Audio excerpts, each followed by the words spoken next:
Welcome to Moon Mind Temple. I'm so grateful you're here with me tonight. If it feels right for you, take a moment to share in the comments where you are in the world and what time it is where you're listening. There's something beautiful about knowing we're all connected across different places and moments, finding the same peace together. Maybe grab a soft blanket, dim the lights, or simply let yourself settle into whatever position feels most comfortable. Tonight, we're going to discover something together that might just change everything.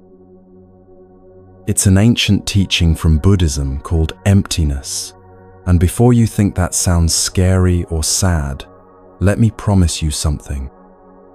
This teaching is actually one of the most peaceful, liberating insights that humans have ever discovered. When the Buddha first shared this wisdom over 2,000 years ago, he wasn't trying to take anything away from people. He was pointing to a natural freedom that was already there, hidden beneath all our worry and stress.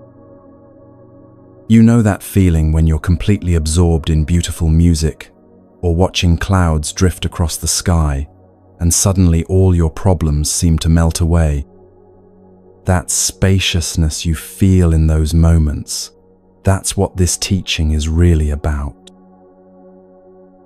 The word emptiness doesn't mean your life is meaningless or that nothing matters. It actually means the opposite. It means that the solid walls of stress, the heavy weight of anxiety, the tight grip of worry, all of these are much more like clouds than like mountains. They're real, but they're also constantly changing, flowing, and ultimately workable. Tonight, we'll explore 5 different layers of this teaching together. Think of it like discovering 5 different rooms in a house you thought you knew completely. Each room will offer you a new perspective on why you suffer and how you can find genuine relief. We'll move slowly and gently, letting each insight settle naturally into your awareness. The Buddha once said, "Empty is the world." But he didn't mean empty of meaning or love or beauty. He meant empty of the sharp edges that cut us, empty of the solid barriers that trap us, empty of the permanent problems that we imagine can never change. As we begin this journey together, know that you don't need to understand everything perfectly. Just let these ancient stories and gentle insights wash over you like warm water. By the time we finish, you'll discover that the peace you've been seeking was never really missing. It was just hidden beneath some very convincing thoughts about how solid and separate everything is. Let's begin with a story from long ago, about a young monk who couldn't sleep because his mind wouldn't stop racing with worry. His discovery might be exactly what your heart needs to hear tonight.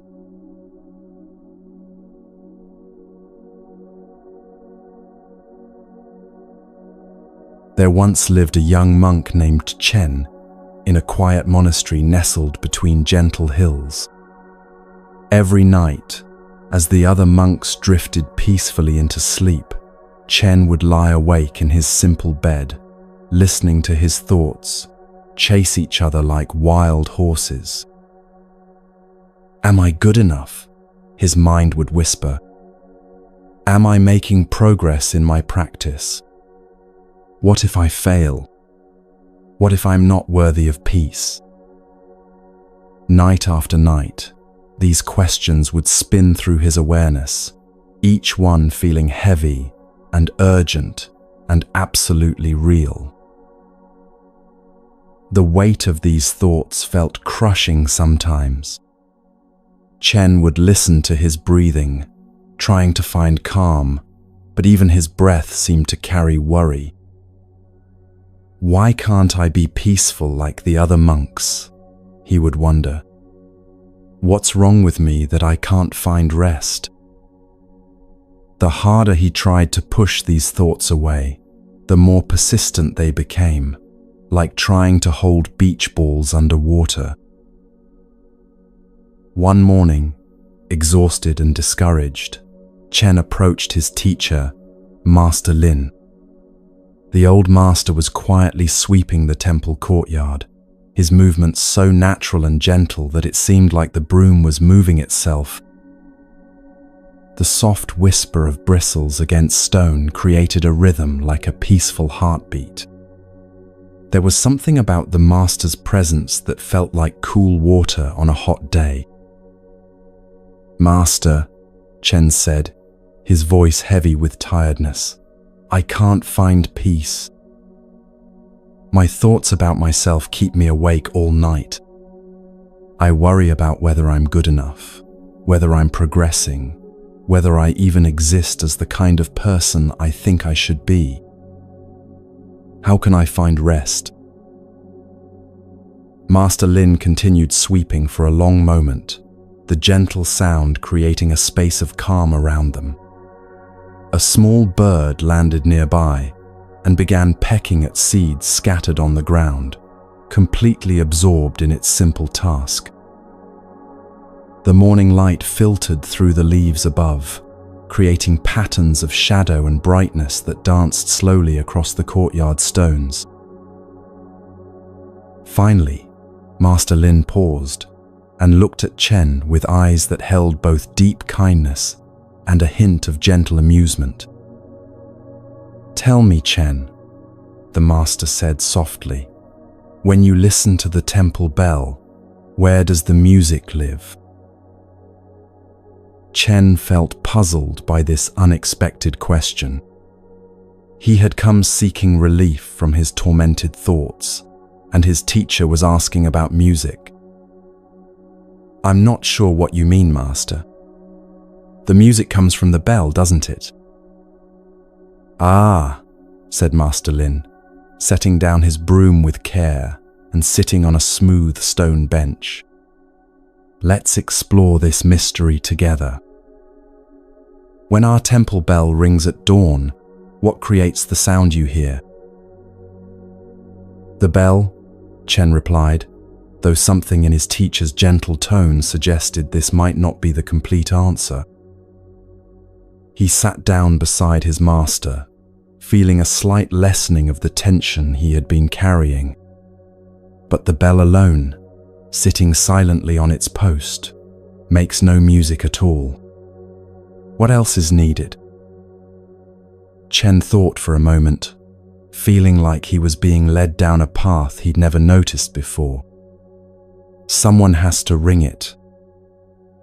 Yes, exactly. And then what happens? Then the sound travels through the morning air. Good. And then I have to have ears to hear it.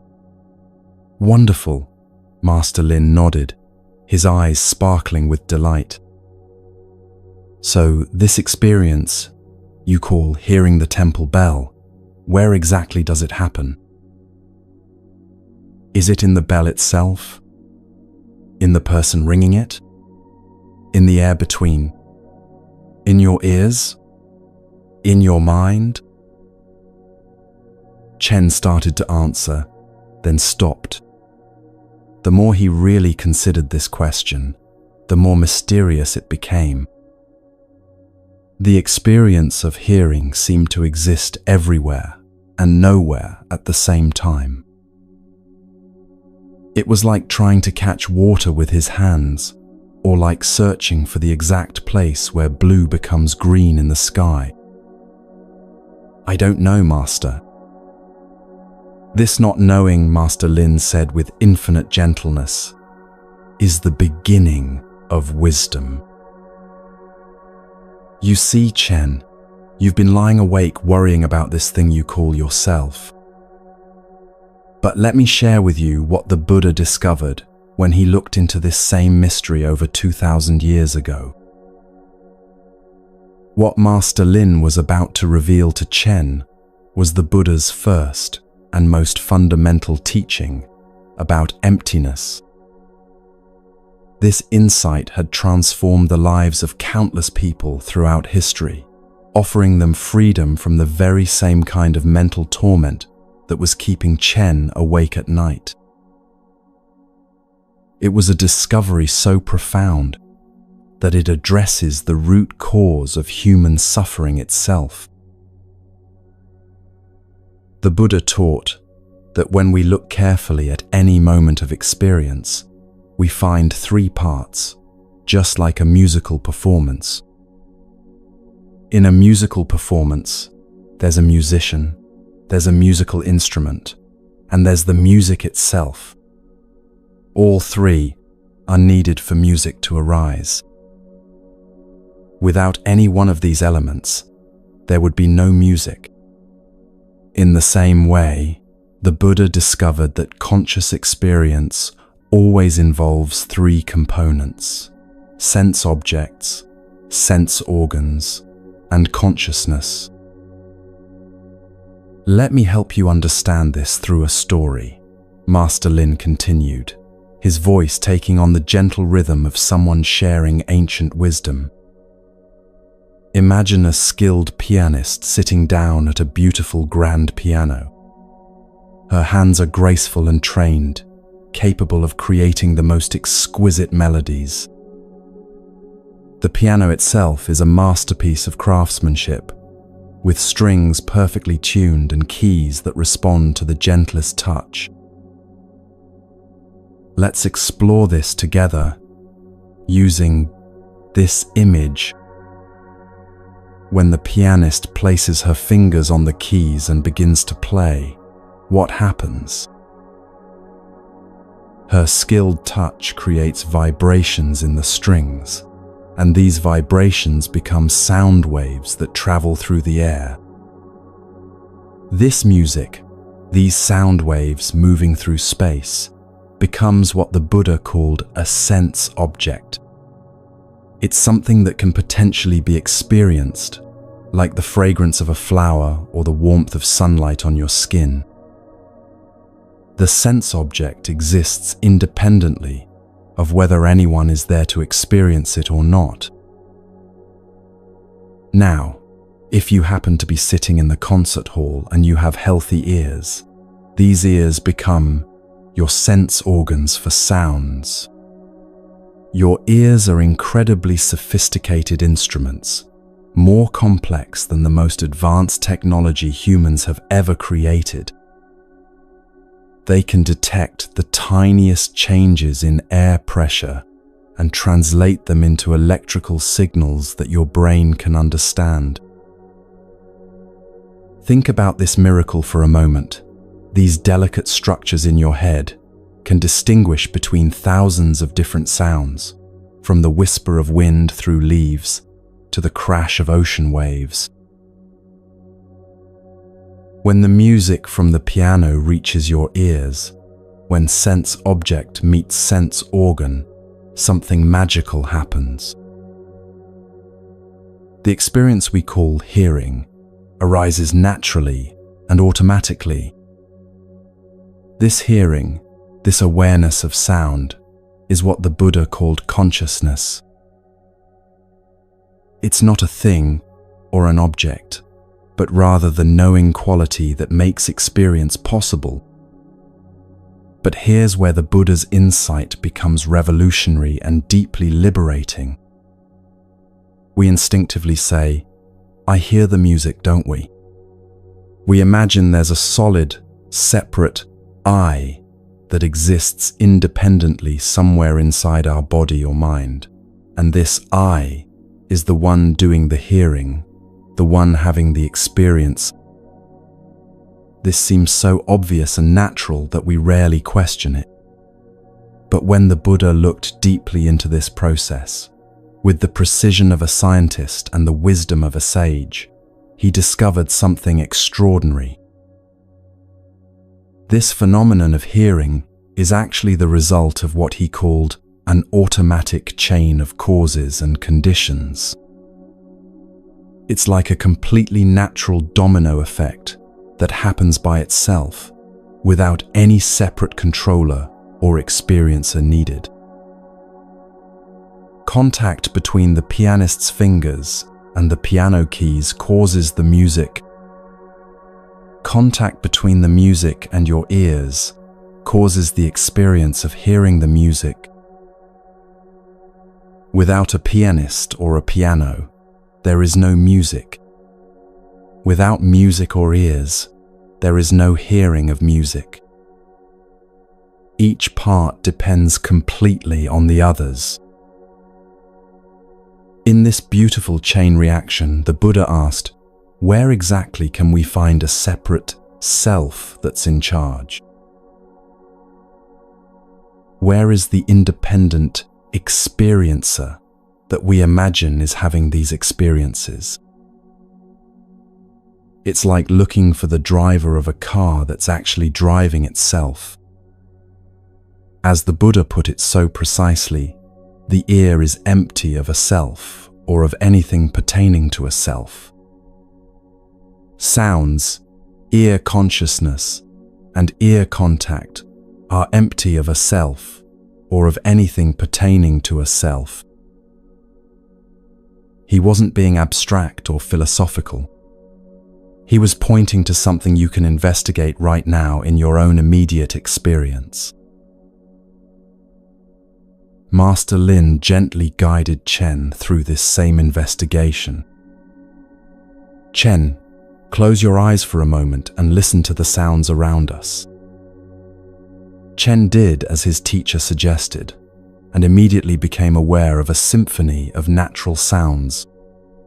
There were birds calling to each other in the trees, the gentle rustle of leaves in the morning breeze, the distant sound of water flowing in the monastery's garden stream. Now, Master Lin continued softly, notice what's actually happening as you hear these sounds. The birds create sound waves with their songs. These waves travel through the air like ripples on a pond. They reach your ears, which are like incredibly sensitive instruments tuned to detect these vibrations. Your ears translate these vibrations into signals that your brain can understand. And then, mysteriously, hearing arises naturally. In this entire process, where is the separate Chen who's doing the hearing? Chen kept his eyes closed and listened more carefully than he ever had before. A gentle breeze was moving through the bamboo grove nearby, creating a soft, rhythmic sound, like nature's own meditation bell. As he followed his teacher's guidance, something remarkable began to happen. The more carefully he looked for the hearer of the sounds, the more the sounds seemed to be hearing themselves. There was definitely hearing happening, vivid, clear, immediate hearing, but no separate someone doing the hearing. It was like discovering that what he had always thought was a solid wall was actually made of flowing water. The experience was still there, more vivid than ever, but the boundaries he had imagined were nowhere to be found. The Buddha applied this same careful investigation to all 6 senses. Yes, he considered the mind to be a 6th sense, just like seeing or hearing.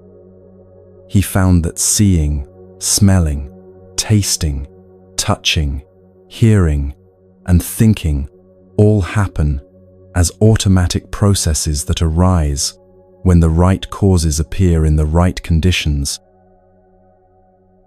Each sense works exactly like the hearing example we've been exploring.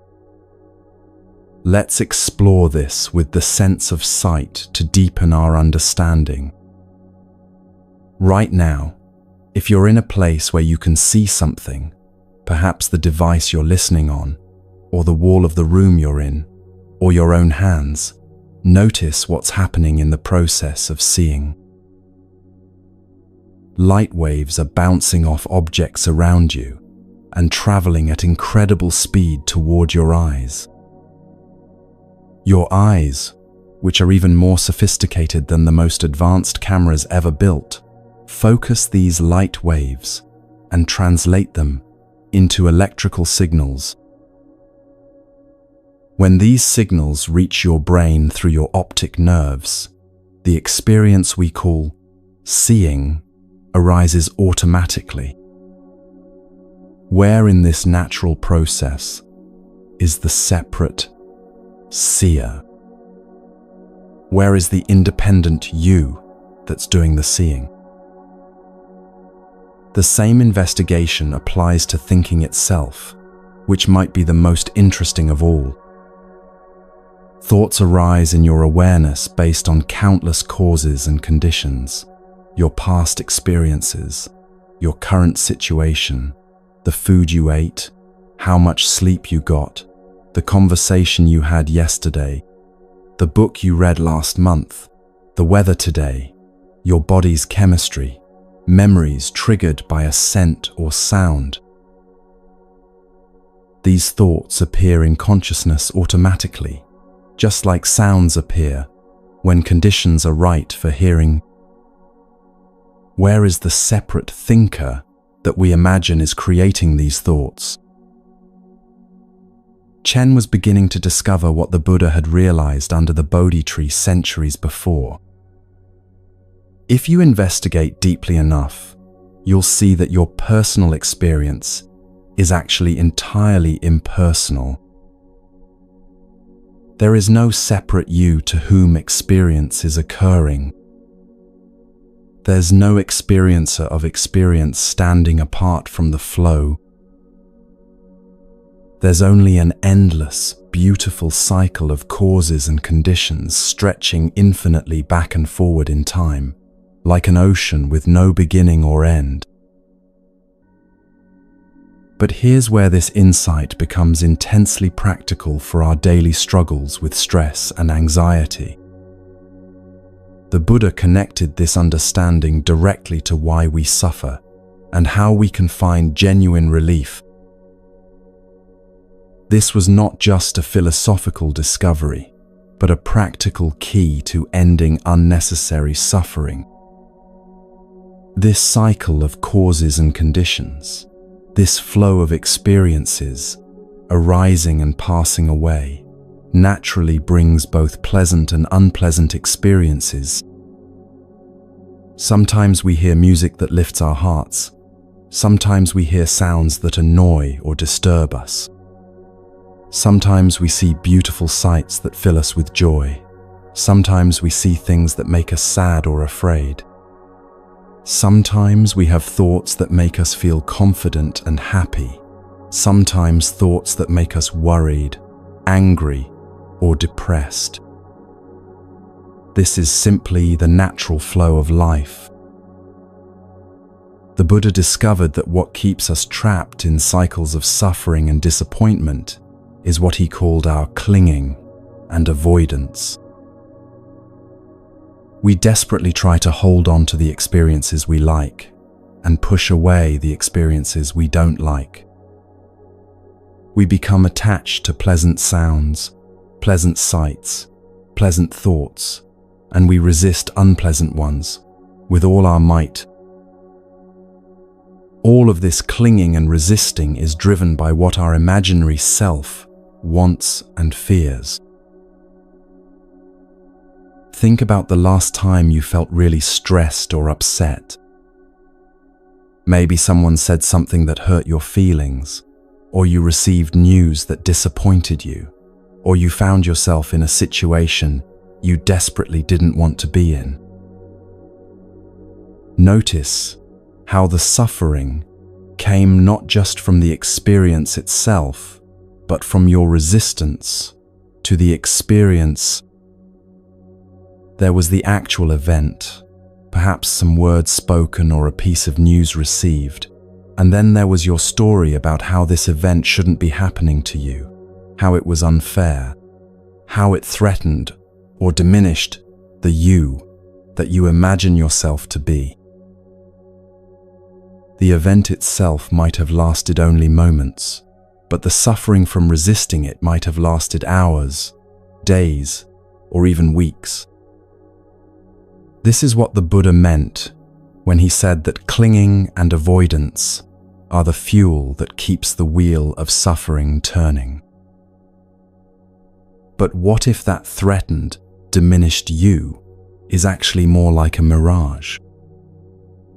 What if it's a convincing optical illusion created by the habit of thinking in terms of my experiences and what I want and what threatens me?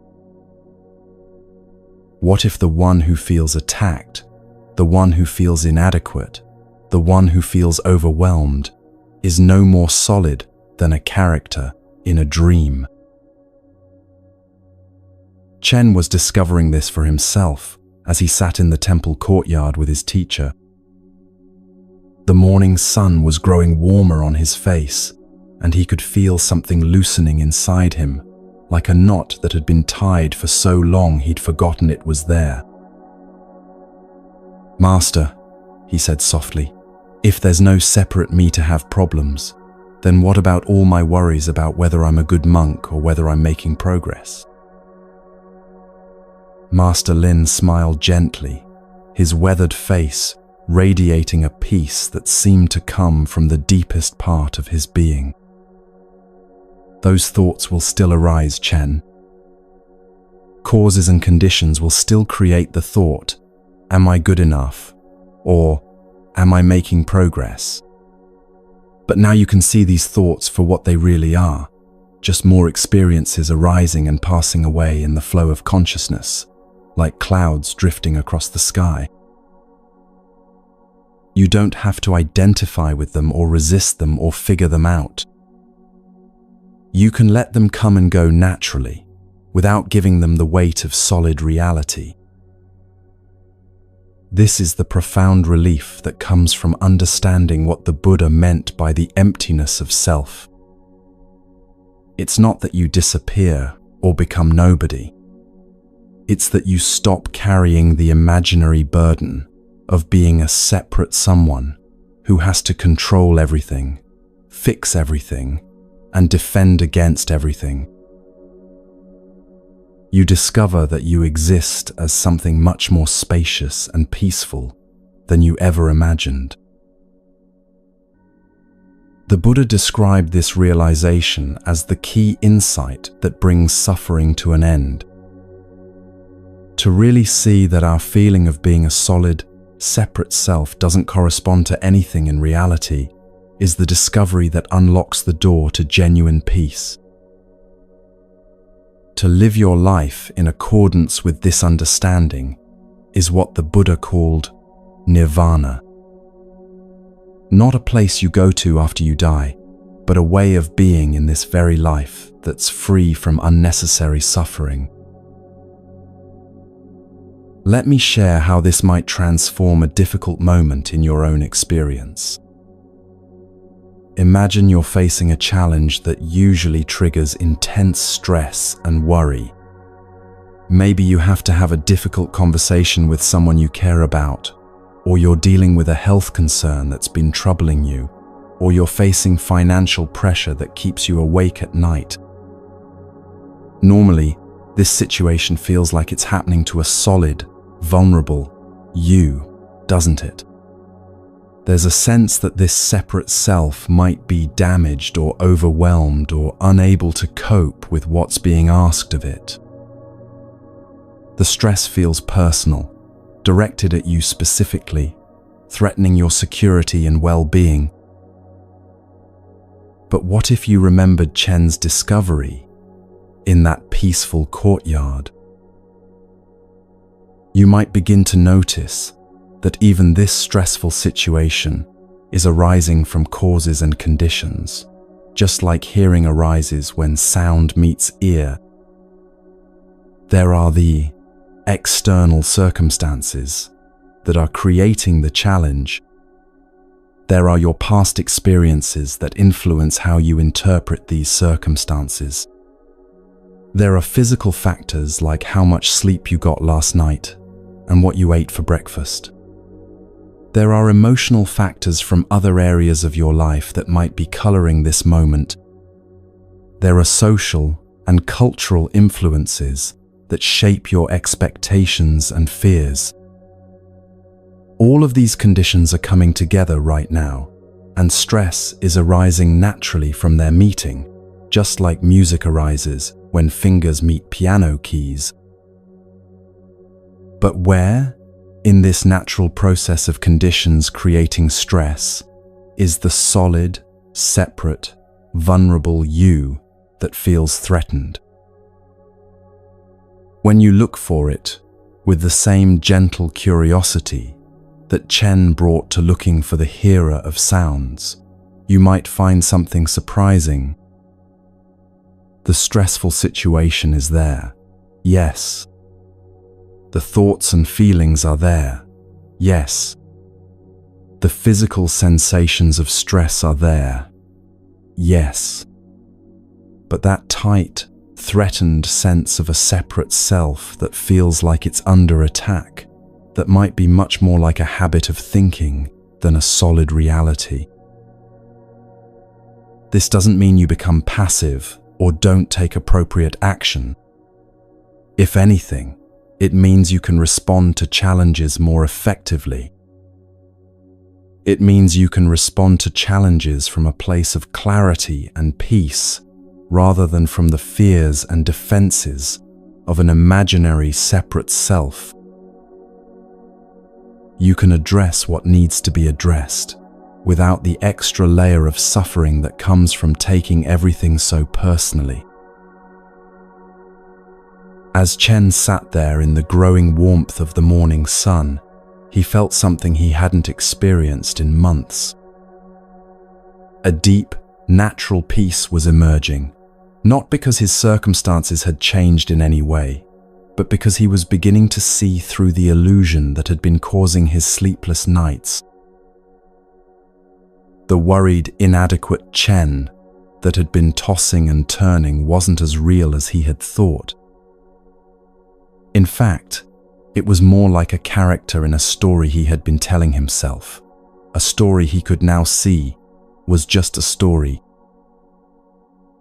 "Master," he whispered, his voice filled with wonder, "I feel like I've been carrying a heavy backpack full of rocks for years, and I just realized I could set it down any time I wanted." Master Lin nodded with deep satisfaction, his eyes twinkling with the joy of seeing a student make this profound discovery.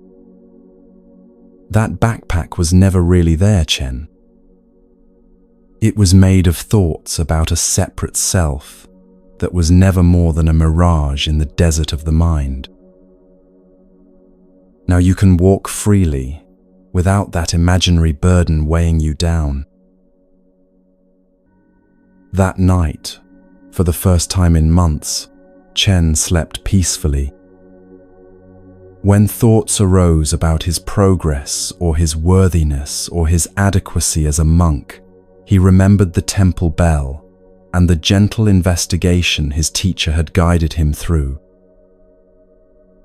He noticed these thoughts arising and passing away in the spacious awareness that he was beginning to recognize as his true nature. And he rested in the profound relief of no longer having to defend or improve or worry about an imaginary separate self.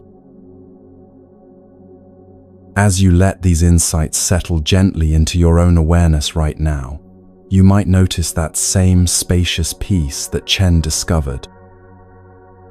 Right now, even as thoughts and feelings move through your experience like weather patterns across the sky, there's an awareness here that doesn't seem to have the problems that your thinking mind has.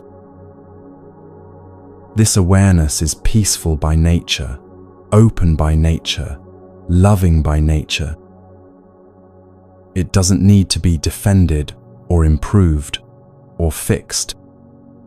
It's simply here, naturally present, like the sky that holds all weather without being disturbed by any of it. This awareness is what you really are, not the collection of thoughts and stories and worries that come and go like visitors in your home, but this open, peaceful presence in which all experiences arise and pass away.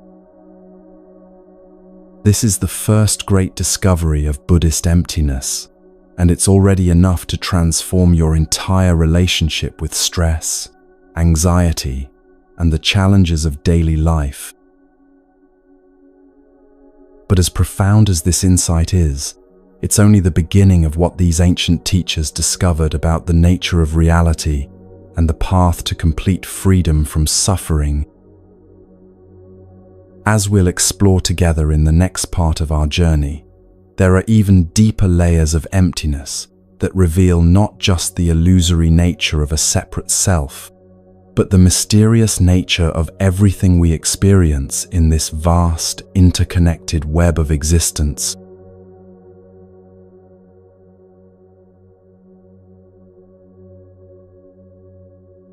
A few months after Chen's sleepless nights had given way to peaceful rest, another young monk named Dao arrived at the monastery. Unlike Chen, who had struggled with worries about himself, Dao had a different kind of restlessness. He was always trying to understand and categorize everything around him, believing that if he could just figure out where one thing ended and another began, he would find the peace he was seeking. Dao would spend hours sitting in the garden, pointing at flowers and saying to himself, "This is a rose, that is a lily, this is soil, that is air." He felt a strange comfort in creating these mental boundaries, as if the world made more sense when everything had its proper place and clear edges. But despite all his careful categorizing, the peace he sought remained elusive. One afternoon, as autumn painted the monastery grounds in shades of gold and crimson, Dao approached Master Lin with a question that had been troubling him. The old master was sitting quietly beside the small pond, watching leaves float gently on the water's surface. "Master," Dao said earnestly, "I've been studying our teachings about emptiness, and I think I understand that there's no separate self experiencing things. But surely the things themselves are real and separate from each other. This pond is clearly different from that tree, and that tree is obviously separate from the sky behind it. How can I find peace in a world full of so many different, separate objects all demanding my attention?" Master Lin smiled gently and gestured toward a single leaf floating near them. "Tell me, Dao, where does this leaf end and the pond begin?" Dao looked at the leaf, feeling confident in his answer. "That's easy, Master. The leaf is floating on top of the water. The leaf is the leaf, and the pond is the pond. They're two completely separate things." "I see," Master Lin nodded thoughtfully. "And tell me, could this leaf exist without the tree it came from?" "Well, no," Dao replied, though he was beginning to sense that his teacher was leading him somewhere unexpected. "And could the tree exist without the soil that nourishes it?" "No, I suppose not."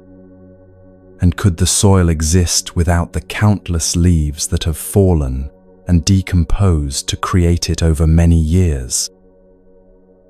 Dao was quiet for a moment, watching the leaf bob gently in the water. Something in his certainty about separate objects was beginning to feel less solid. What Master Lin was guiding Dao toward was one of the most profound discoveries in all of Buddhist philosophy. About 600 years after the Buddha's passing, a brilliant philosopher named Nagarjuna took the Buddha's insight about the emptiness of self and extended it to everything we experience. If the Buddha had shown that there's no solid, separate you experiencing things, Nagarjuna revealed that there are also no solid, separate things being experienced. This insight addresses something that troubles many of us in our daily lives. Even when we begin to understand that our sense of being a separate self might be an illusion, we still feel overwhelmed by all the different problems, challenges, and objects in our world.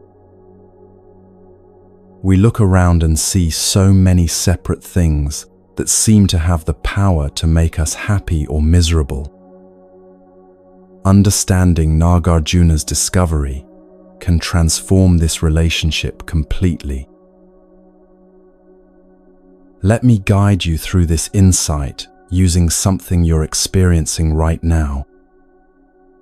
As you listen to these words, you're having what seems like a clear, simple experience.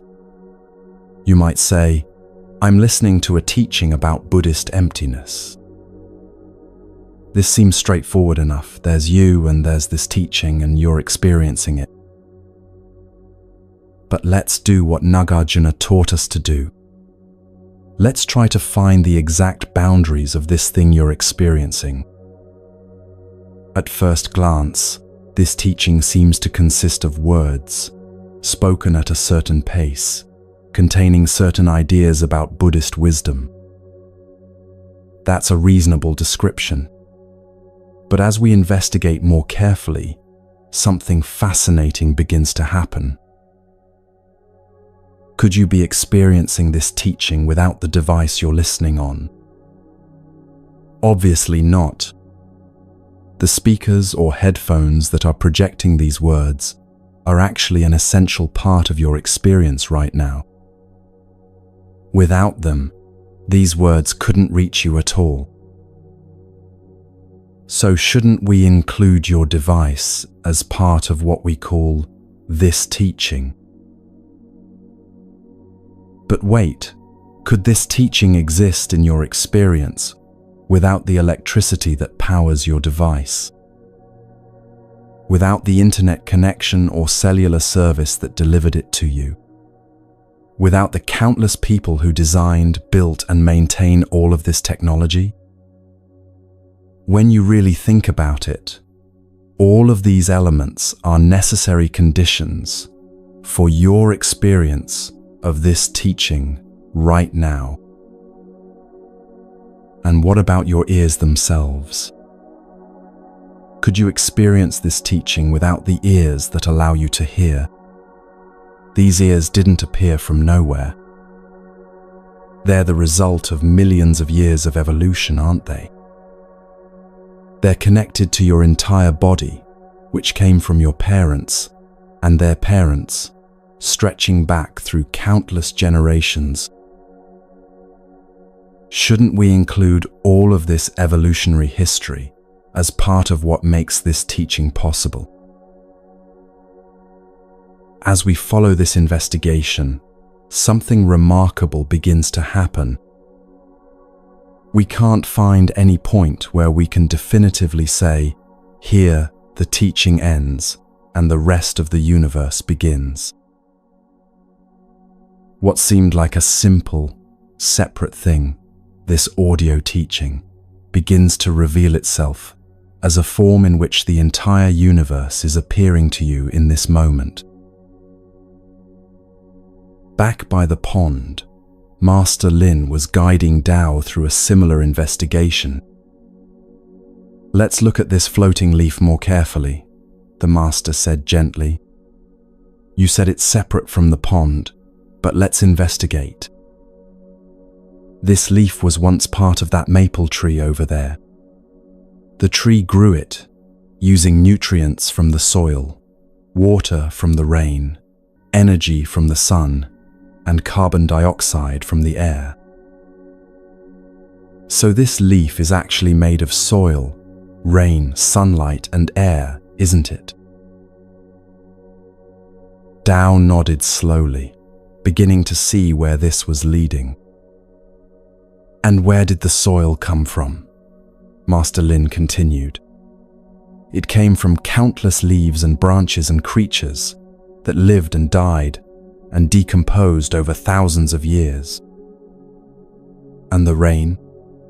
It came from oceans that evaporated, forming clouds that traveled great distances before releasing their water here. And the sunlight?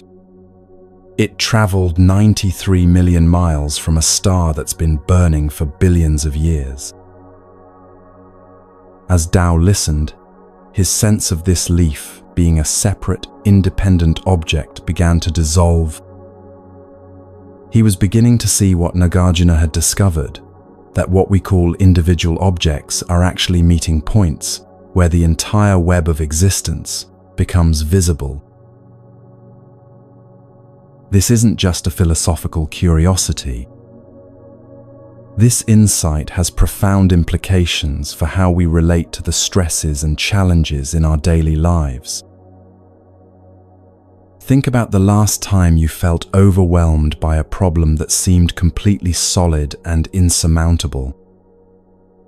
Maybe it was a conflict with someone you care about, or a financial worry, or a health concern that kept you awake at night.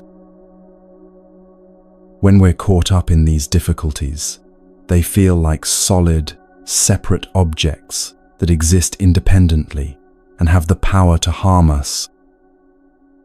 But what if we applied Nagarjuna's investigation to these problems? What if that relationship conflict, for example, doesn't exist as a solid, separate thing, but rather as a meeting point of countless causes and conditions? Perhaps there's miscommunication arising from different communication styles learned in childhood.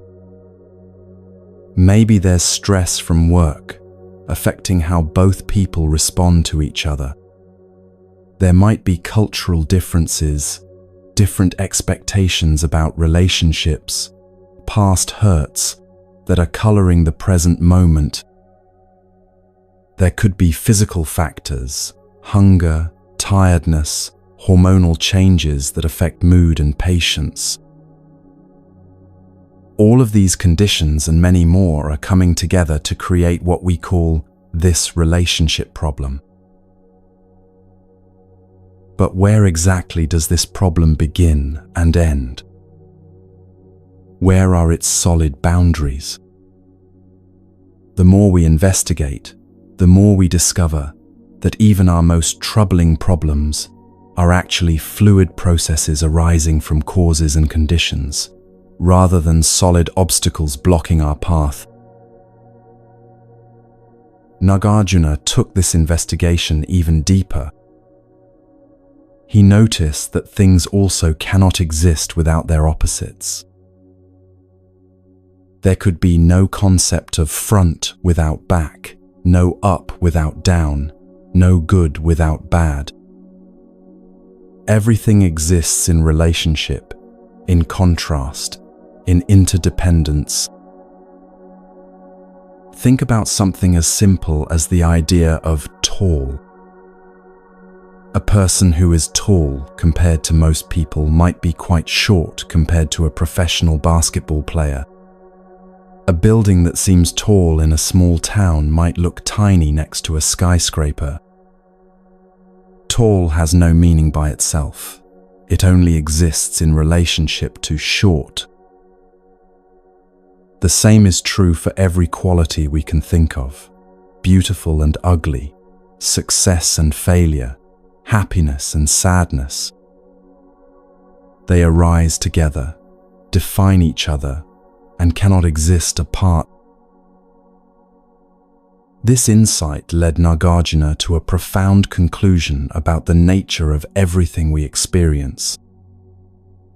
He said that nothing possesses what he called svabhava, independent, inherent existence. Everything is what he termed dependently originated, arising in dependence upon countless other things. As he wrote so beautifully, there does not exist anything that is not dependently arisen. Therefore, there does not exist anything that is not empty.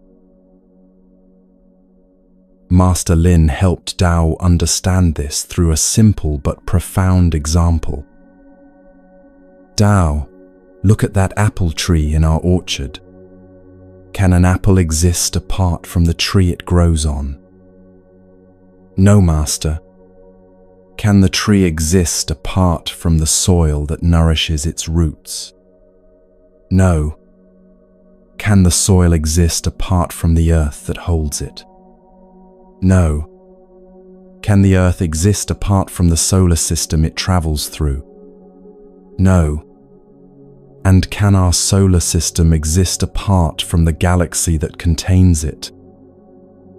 Tao was beginning to feel a sense of wonder as he followed this chain of interdependence.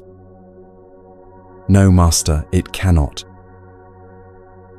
So tell me, Master Lin said with a gentle smile, where does that simple apple actually begin and end?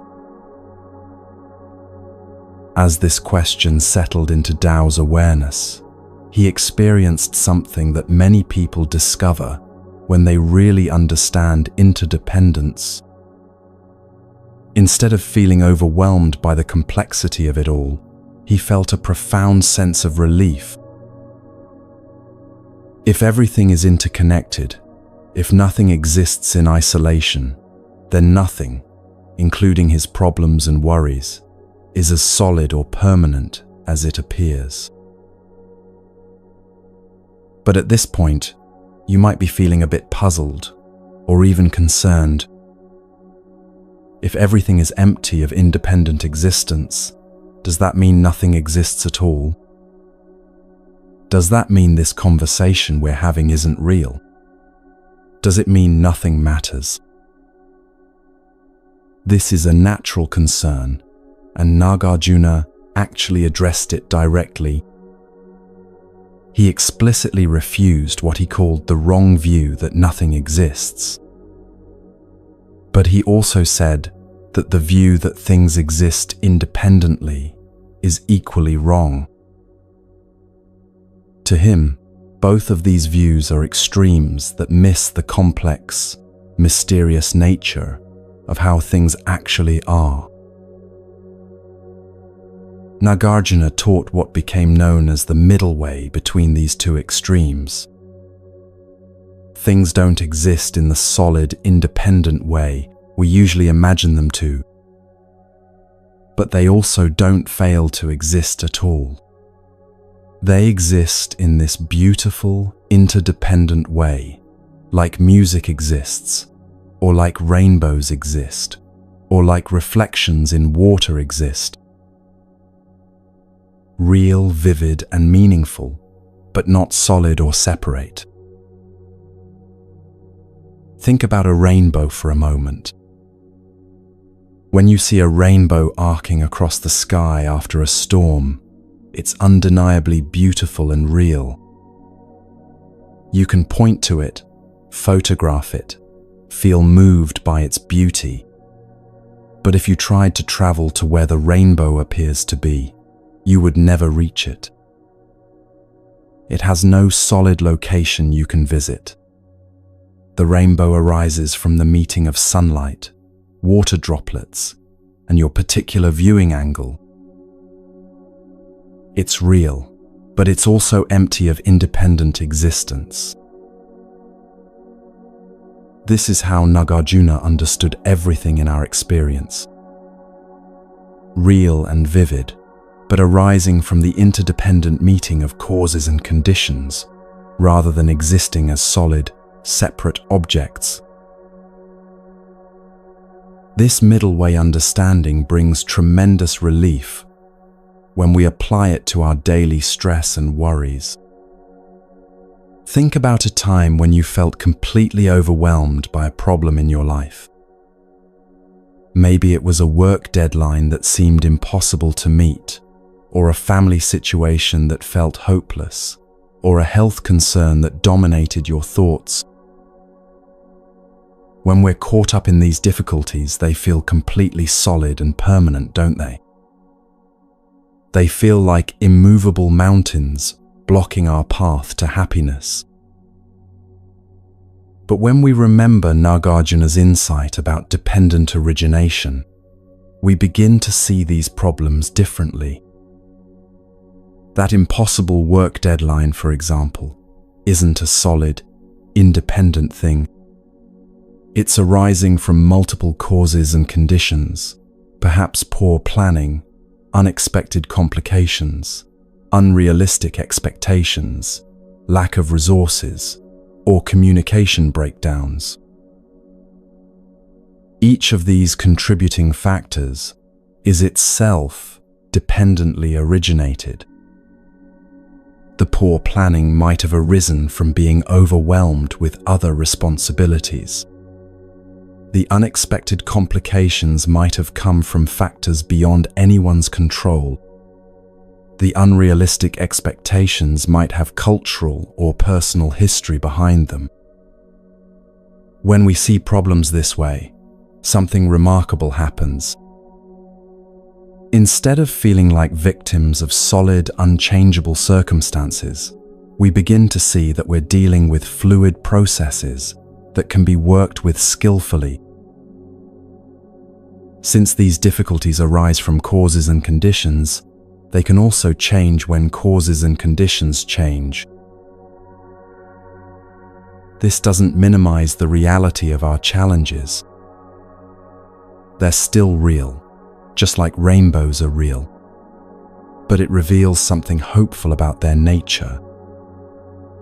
Since they're not solid walls, but patterns of interdependent causes, they're much more workable than they initially appear. Nagarjuna taught that when we really understand this interdependent nature of everything, including our suffering, we naturally develop both wisdom and compassion. We gain wisdom because we see that our problems aren't solid entities that can permanently block our well-being. We develop compassion because we see that other people's difficult behaviors also arise from complex webs of causes and conditions. That person who was rude to you at the store today, their rudeness didn't arise from nowhere. Maybe they received bad news that morning, or they're dealing with chronic pain, or they learned defensive communication patterns from a difficult childhood. Just as your own reactions arise from causes and conditions, so do theirs. This doesn't excuse harmful behavior, but it helps us respond with understanding rather than reactive anger. Back by the pond, Tao was beginning to experience this shift in perspective.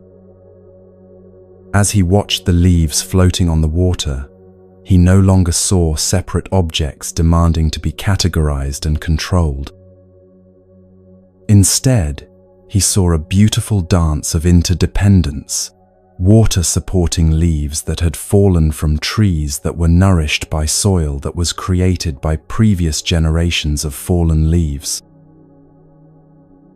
Everything was connected to everything else in an endless web of mutual support. "Master," Tao said softly, "I feel like I've been trying to capture clouds with my hands. All this time I thought peace would come from understanding where everything begins and ends. But now I see that nothing really begins or ends at all. Everything is just this continuous flowing together." Master Lin nodded with deep appreciation. This is what the great teacher Nagarjuna discovered. When we stop trying to make reality fit into separate boxes, we can finally rest in the natural flow of interdependence. This flowing is our true home. This understanding of interdependence begins to dissolve the artificial boundaries between us and them, between my problems and the world's problems. We start to see that we're not separate individuals struggling alone, but interconnected participants in the same vast, mysterious process of life unfolding. When you truly see interdependence, you realize that your well-being and others' well-being are not separate. The air you breathe has been breathed by countless others. The food you eat grew from soil, enriched by the remains of plants and animals from ages past. The ideas that inspire you have been passed down through generations of teachers and students.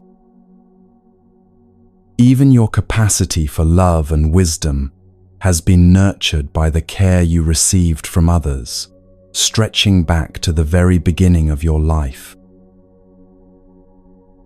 This isn't just a philosophical understanding, it has practical implications for how we live. When we see interdependence clearly, we naturally want to contribute to the well-being of the whole web of life, because we see that we are part of it. Our actions ripple out into the world and eventually return to us, just as the actions of others ripple through the interconnected web and affect our lives. Nagarjuna wrote, "I praise that perfect Buddha, the supreme philosopher, who taught us relativity." He wasn't talking about Einstein's relativity, but about this profound understanding that everything exists in relationship, nothing stands alone. This teaching of interdependence is sometimes called the ultimate form of environmentalism. It shows us that there is no real separation between ourselves and our environment, between our inner peace and the peace of the world around us. When you remember interdependence during moments of stress, it can transform your entire experience. Instead of feeling like isolated problems are attacking a vulnerable self, you can see challenges as temporary weather patterns in the vast sky of interdependent existence. Just as storms arise from atmospheric conditions and eventually pass, our difficulties arise from the meeting of causes and conditions, and naturally change as those conditions change. Let me share a practical way to work with this understanding. The next time you're feeling overwhelmed by a problem, try this gentle investigation. Instead of seeing the problem as a solid obstacle, try to trace some of the causes and conditions that have contributed to it. You don't need to figure out everything. Just notice a few of the threads in the web. For example, if you're feeling anxious about a presentation you have to give tomorrow, you might notice several contributing factors. There's the actual presentation, but there's also your thoughts about how others might judge you. There might be old memories of times when you felt embarrassed or criticized. There could be physical factors like not getting enough sleep or drinking too much caffeine. There might be cultural messages about the importance of being perfect or impressive. Perhaps there's comparison with others who seem more confident than you feel. As you recognize these various threads, you might find that the anxiety feels less solid and overwhelming. Instead of being a monolithic problem, it reveals itself as a web of conditions that can be addressed skillfully. You could get better sleep tonight, practice relaxation techniques, remind yourself that everyone feels nervous sometimes, or focus on your genuine desire to share something helpful with your audience. This approach doesn't make problems disappear, but it makes them workable. It reveals that what seemed like a solid wall is actually more like a web that can be gently untangled. As the afternoon shadows lengthened around the pond, Tao felt a deep peace settling into his being. For the first time since arriving at the monastery, he wasn't trying to figure out where one thing ended and another began. Instead, he was resting in the natural flow of interconnection that had always been there. The pond, the floating leaves, the trees, the sky, his own awareness, all were revealed as different expressions of the same seamless wholeness. "Master," he said with wonder in his voice, "I see now why they call this teaching liberating. When I thought everything was separate, I felt like I had to control and manage each piece. But when I see how everything flows together, I can just rest in the natural wisdom of the whole." Master Lin smiled, watching a gentle breeze create ripples on the pond's surface. This is the gift that Nagarjuna gave to the world.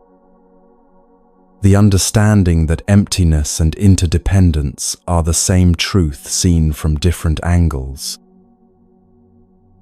When we see that nothing has independent existence, we also see that everything is intimately connected to everything else. This is the web of emptiness that holds and supports all life. As you rest in this understanding yourself, you might notice how it naturally brings both peace and compassion. Peace, because you no longer have to carry the burden of believing that you're separate from the world around you. Compassion, because you see that everyone and everything is part of the same interconnected web of existence. Your suffering and others' suffering arise from the same fundamental misunderstanding, the belief in solid separation, where there is actually fluid connection.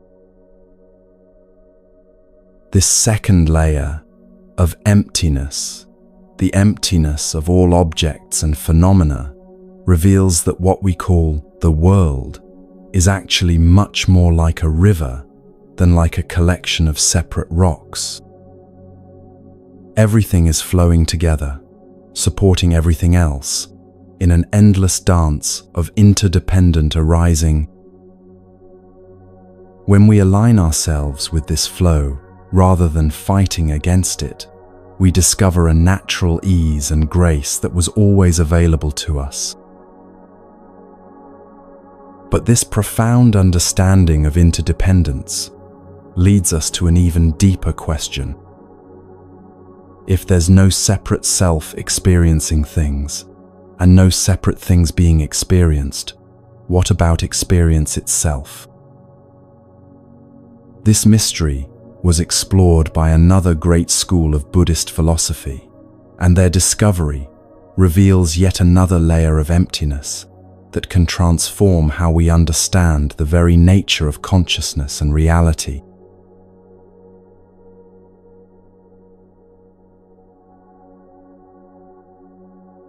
Several seasons had passed since Chen discovered the peace that comes from seeing through the illusion of a separate self, and Dao had found freedom in understanding the interdependent nature of all things. The monastery had grown quieter in some ways, more spacious, as both monks learned to rest in the natural flow of existence rather than struggling against it. But their discoveries had opened a door to an even deeper mystery.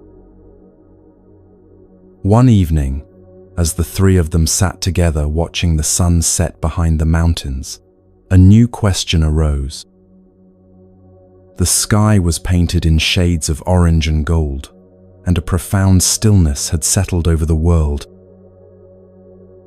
Chen and Dao had been sharing their insights with each other, marveling at how their different discoveries seemed to point toward the same truth.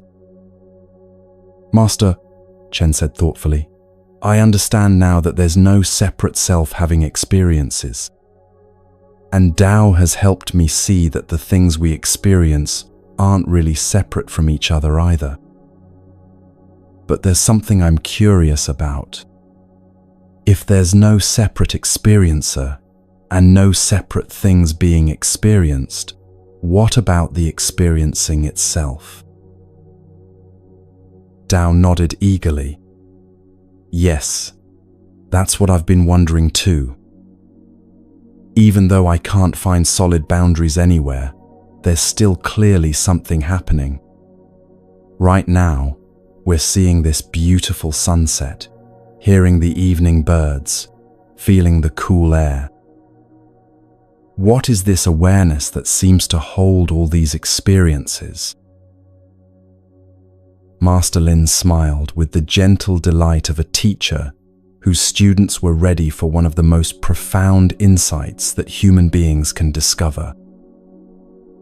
What they were asking about had been explored in great depth by a remarkable school of Buddhist philosophy called the Yogacara. These were masters of both philosophical investigation and deep meditation practice, and their discovery would reveal yet another layer of the emptiness, teaching that could transform how we understand the very nature of consciousness and reality. Let's explore this mystery together, Master Lin said softly. But first, let me ask you both something. He gestured toward the orange glow that was spreading across the western sky. Chen, what's the difference between that beautiful orange color and your experience of seeing that orange color? Chen looked at the sunset, then closed his eyes for a moment, then opened them again. Something in his teacher's question felt like it was pointing toward a mystery he had never noticed before. I'm not sure I understand the question, Master. The orange is there in the sky, and I'm here seeing it. Aren't they two different things? Are they? Master Lin asked with gentle curiosity. Could you have an experience of seeing orange if there was no orange to see? Well, no, Chen replied. Obviously, I can't see something that isn't there. Good. Master Lin nodded. Without the object, you cannot experience the object. This seems clear enough. But now let me ask you the reverse question. If you were not seeing this orange right now, would it exist? Chen started to answer quickly, then paused. This seemed like it should have an obvious answer, but something about the way his teacher asked it made him reconsider. Of course, orange would still exist if I wasn't looking at it. Colors don't just disappear when I close my eyes. There's orange in sunsets all over the world, in flowers, in autumn leaves, in paintings. Ah, Master Lin said with a twinkle in his eye. You know about orange in sunsets all over the world because you've seen sunsets before. You know about orange flowers because you've seen them. You know about orange in paintings because you've looked at paintings. In every case you can think of, how do you know orange exists? Tao was listening intently, sensing that they were approaching something profound. Through seeing it, he said slowly, every proof we have that orange exists comes from someone seeing it. Exactly, Master Lin smiled. If I close my eyes right now and you continue looking at the sunset, you'll see that orange hasn't disappeared. But the proof that it hasn't disappeared is your seeing of it. If someone else looks at a sunset while both of us look away, their seeing confirms that orange is still there. But notice something fascinating. Our experience of seeing is always the foundation upon which we confirm that anything exists. What Master Lin was guiding them toward was one of the most revolutionary insights discovered by the Yogacara masters. These brilliant philosophers and meditators had made a discovery that challenges our most basic assumptions about the nature of reality. Through their deep meditative experience combined with their philosophical genius, they found that what we call objects of experience are actually inseparable from what we call experience itself. "Try this," Master Lin suggested gently. "Close your eyes and imagine the color orange." Both monks did, as he suggested. "Now, can you imagine a color that you are not currently seeing?" "That's impossible," Chen said with wonder. "The moment I imagine orange, I'm seeing it in my mind. I can't think of a color without seeing it." "This points to something extraordinary," Master Lin continued. "Orange and seeing orange are like two sides of a single coin. Like the full and empty halves of a glass, one has no meaning without the other. One cannot be said to exist without the other."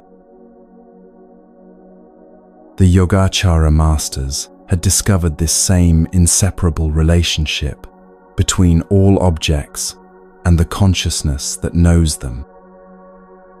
But they didn't stop with objects. They applied the same investigation to what we call the subject or experiencer of awareness.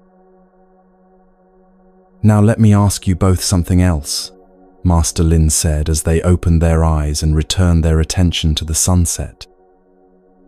"Dao, right now as you're seeing this orange sky, would you be seeing it if you weren't seeing it?"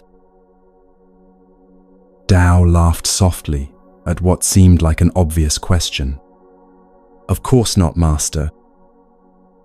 If I wasn't seeing it, then I wouldn't be seeing it. To see something, I have to see it." "Good." Master Lin nodded. "Your experience cannot occur if you aren't having the experience. This seems natural enough. But now let's ask the reverse question. Right now, as you look at this orange sunset, do you exist separately from seeing this orange?" This question hung in the air, like the evening mist that was beginning to gather in the valleys below. Dao considered it carefully, sensing that his answer might reveal something he had never noticed before. "If I existed separately from seeing this orange, then I would be in one place and the seeing would be in another place," he said slowly. "But then I would be experiencing something else entirely, and this orange would be seen by nobody. That doesn't make sense." "Beautifully discovered," Master Lin said with deep appreciation. "You see, there is simply no place where we can draw a line between you as an experiencer and your experience. You as an experiencing subject and your experience are completely codependent in their existence. This is like the ancient question of which came first, the chicken or the egg. They are paired opposites that mutually create each other and cannot exist apart. The Yogacara masters discovered that subject and object are exactly like this. They appear to be separate, but they actually arise together and have no independent existence. "So what you're saying," Chen said with growing excitement, "is that me, this orange color, and my seeing of this orange color are different names for one and the same thing observed from different angles. Now you're beginning to see what these great masters discovered," Master Lin replied with joy. When the Yogacara teachers used the term emptiness, they meant that the division of experience into subject and object is empty of reality. Subject and object are like heads and tails, two sides of a single coin. But heads and tails are only conventional terms we use to describe different aspects of one unified thing. In reality, we never find one without the other. Only the coin itself is real and contains within itself all of itself. Any divisions we may impose on it are artificial labels produced by the duality of our conceptual thinking. As the three of them sat in the gathering twilight, something profound was beginning to dawn in the awareness of both younger monks. This indivisible wholeness of subject, object, and the experiencing that connects them is how the Yogacara masters understood all of reality. To them, all that truly exists is experience itself. "Master," Tao said softly, "are you saying that everything we think of as the world is actually appearing in awareness like images appearing on a screen?" Master Lin's eyes lit up with delight. "That's a beautiful way to understand it," he said. "Let me share with you a way of seeing this that might make it even clearer. Right now, you're probably listening to my words through some kind of device," Master Lin continued, speaking as if he could see into the future, to this very moment when you might be hearing this teaching. Think about the screen or speaker that's making this conversation possible. On that screen, you could watch something joyful like children playing in a garden. You could watch something sad like news of natural disasters. You could watch something inspiring like people helping each other in times of need. You could watch something disturbing like violence or conflict. These are all completely different types of content that can appear on your screen. Each of these would provide an entirely different experience, Master Lin continued. Some might make you laugh, others might make you cry, still others might fill you with hope or concern. And yet through all of them, the screen itself remains completely unchanged. Watching something beautiful doesn't make the screen more beautiful. Watching something disturbing doesn't make the screen disturbed. The screen can display any content, but it is never affected by what appears on it. Chen was beginning to see where this was leading. "The screen is like our awareness," he said with wonder. "It can hold any experience without being changed by the experience." "Yes," Master Lin nodded. "But there's something even more important to notice.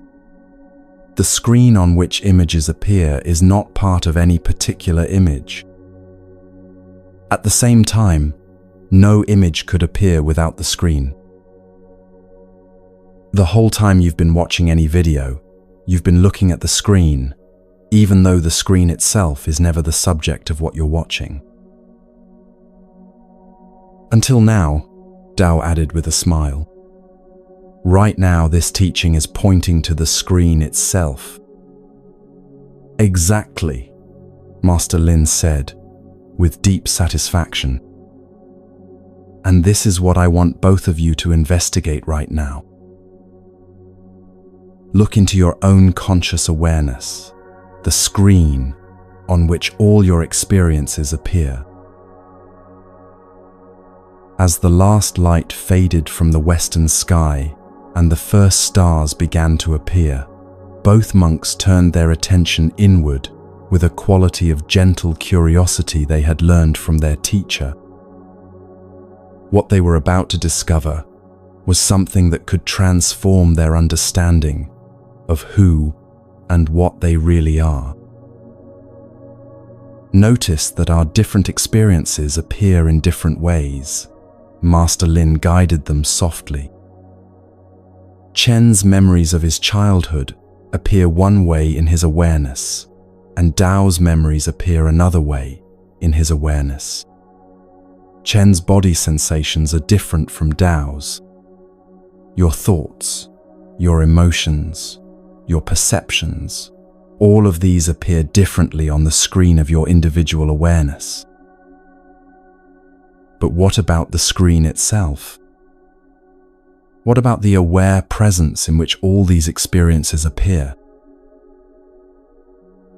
This question opened a doorway to one of the most profound discoveries that human consciousness can make.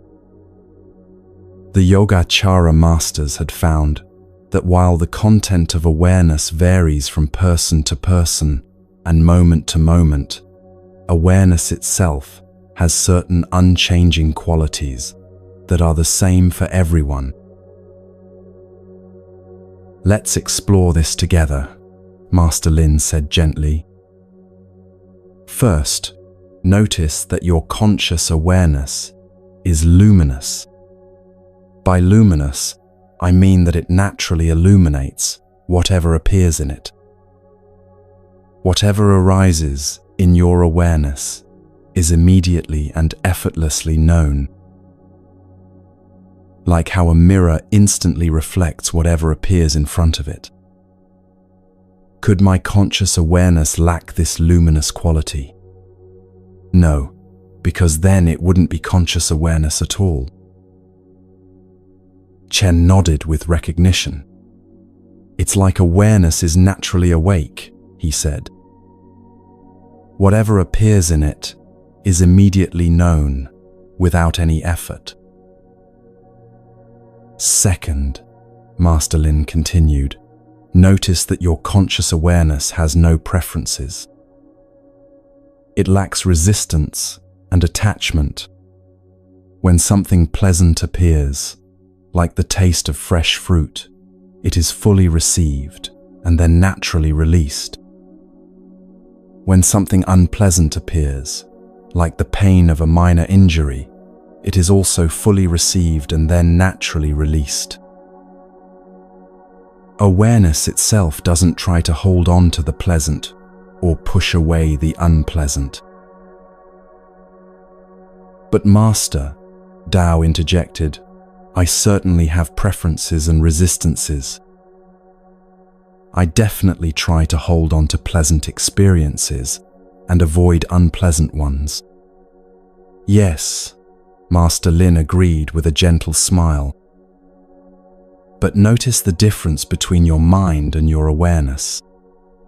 Your thinking mind, your will, your personality, these may resist certain experiences and cling to others. But your conscious awareness is that which experiences these resistances and attachments. It is the field in which they appear as objects. The awareness itself remains open and non-reactive, like the sky that holds all weather, without being disturbed by storms or sunshine. This distinction was crucial to what the Yogacara masters had discovered. They found that what we usually call ourselves is actually a collection of thoughts, emotions, memories, and sensations that appear in awareness. But awareness itself, the knowing presence in which all these experiences arise, has a completely different nature. Third, Master Lin continued, notice that your conscious awareness is empty. It can hold any thought, emotion, feeling, and experience because it is itself empty of all thoughts, emotions, feelings, and experiences. It's like the space of an empty room that can be filled with furniture because it is itself empty of furniture. Could my conscious awareness lack this empty, spacious nature? No, because then it would be an object appearing in awareness rather than awareness itself. Chen was beginning to feel a sense of vast spaciousness as he investigated this. It's like awareness is the space in which everything happens, but it's not limited by anything that happens in it, he said with wonder. Finally, Master Lin said, notice that your conscious awareness is outside of time and space. Time and space appear in it as objects of experience, but awareness itself cannot be located anywhere within time or space. Right now, your awareness is present. This morning, your awareness was present. Tonight, your awareness will be present. It's always here and now, regardless of what appears in it. Could my conscious awareness belong to time or space? No, because then it would have form and duration, a beginning and an end. But awareness itself is the unchanging presence in which all change appears.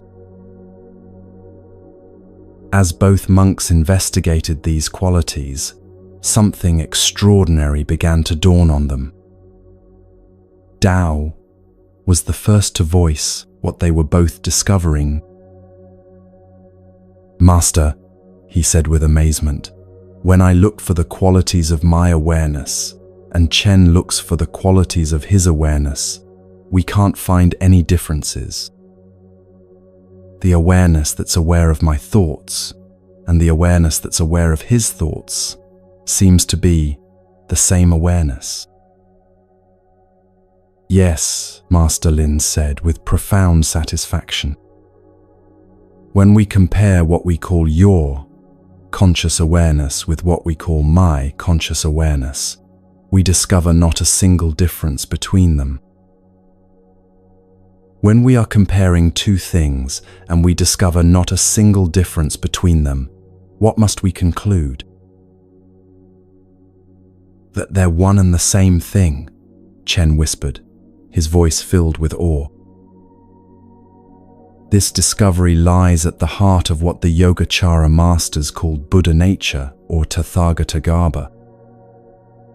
They taught that even though we seem to lack a personal self, at our deepest core, we find the fully awakened, detached, and liberated awareness of the Buddha himself. The reason we don't normally experience these enlightened qualities is that our Buddha nature is temporarily obscured by layers of conditioning, like clouds temporarily hiding the sun. Remember how this teaching pointed to the screen on which experiences appear? Master Lin asked gently. The teaching didn't create the screen. The screen was already there the whole time. Unchanging, completely detached from its content, beyond the dimensions of whatever appears on it, the screen was always present. The same is true for your Buddha nature. Just as all the different videos anyone could watch appear on one and the same screen, so too all different personalities, all different life stories, all different individual selves are appearances in one and the same conscious awareness. Your personal history, my personal history, the stories of everyone who has ever lived, these are all appearances in the luminous mind of what the Buddhists call Tathagatagarbha. This insight had profound implications for how they understood not just themselves but everyone they encountered. As Master Lin explained, when you meet someone who seems very different from you, someone with different opinions, different backgrounds, different personalities, you can remember that their essential awareness is the same awareness that you are. Their thoughts and emotions may be different, their life story may be different, but the aware presence in which their experiences appear is not different from the aware presence that you are. The Buddha had said in the ancient texts, hidden within the defilements of greed, desire, anger, and stupidity there is seated the Tathagata's wisdom, the Tathagata's vision, and the Tathagata's body. All beings, though they find themselves with all sorts of defilements, have a Tathagata Garbha that is eternally unsullied and that is replete with virtues no different from my own. But Master, Chen said thoughtfully, if this is true, why don't we always experience this enlightened awareness? Why do we still get caught up in worry and fear and anger? Master Lin smiled with infinite compassion. Think of it this way, he said.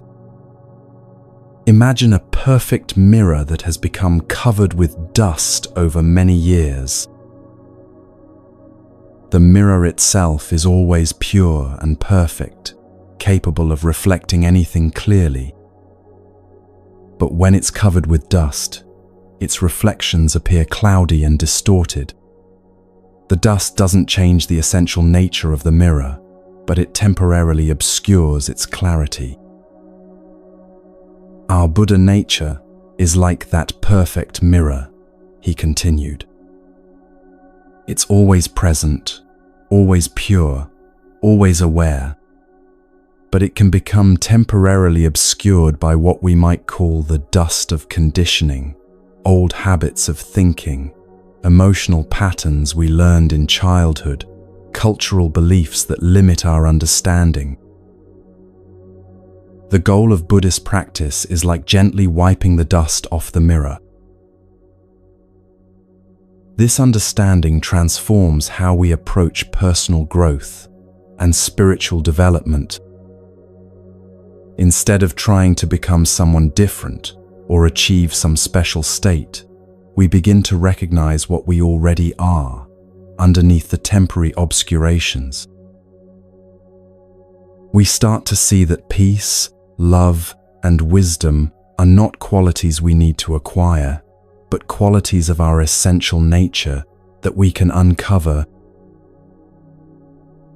There's a beautiful image in the ancient texts Master Lin shared. It compares our Buddha nature to pure honey, hidden in a tree, surrounded and protected by a swarm of bees. The honey is precious and sweet, but most people are afraid to approach it because of the bees. But if someone learns the right techniques, they can gently calm the bees and safely harvest the honey. Like the honey surrounded by bees, we all have this Buddha nature inside us, surrounded by the protective mechanisms of our personality, our fears, our defensive patterns. But if we learn the right approaches, meditation, mindfulness, compassion, understanding, we can gently work with these protective patterns and discover the sweetness that was always there. As the evening deepened and the stars grew brighter overhead, both monks were experiencing a profound shift in how they understood themselves and their relationship to the world. The anxious, worried Chen, who had once tossed and turned at night, was revealed to be a temporary appearance in an awareness that was naturally peaceful. The restless, categorizing Tao, who had tried to organize everything into separate boxes, was revealed to be a temporary activity in an awareness that was naturally spacious and whole-lime. Master, Tao said softly, I'm beginning to understand why this is called the ultimate teaching about emptiness. It's not that we don't exist, but that we exist as this open, aware presence, rather than as the limited, separate people we imagined ourselves to be. Yes, Master Lin nodded. And notice how this naturally brings compassion. When you see that your essential nature and everyone else's essential nature is the same aware presence, how could you not feel connected to all beings? Their suffering becomes your suffering because it's happening in the same awareness. Their joy becomes your joy for the same reason.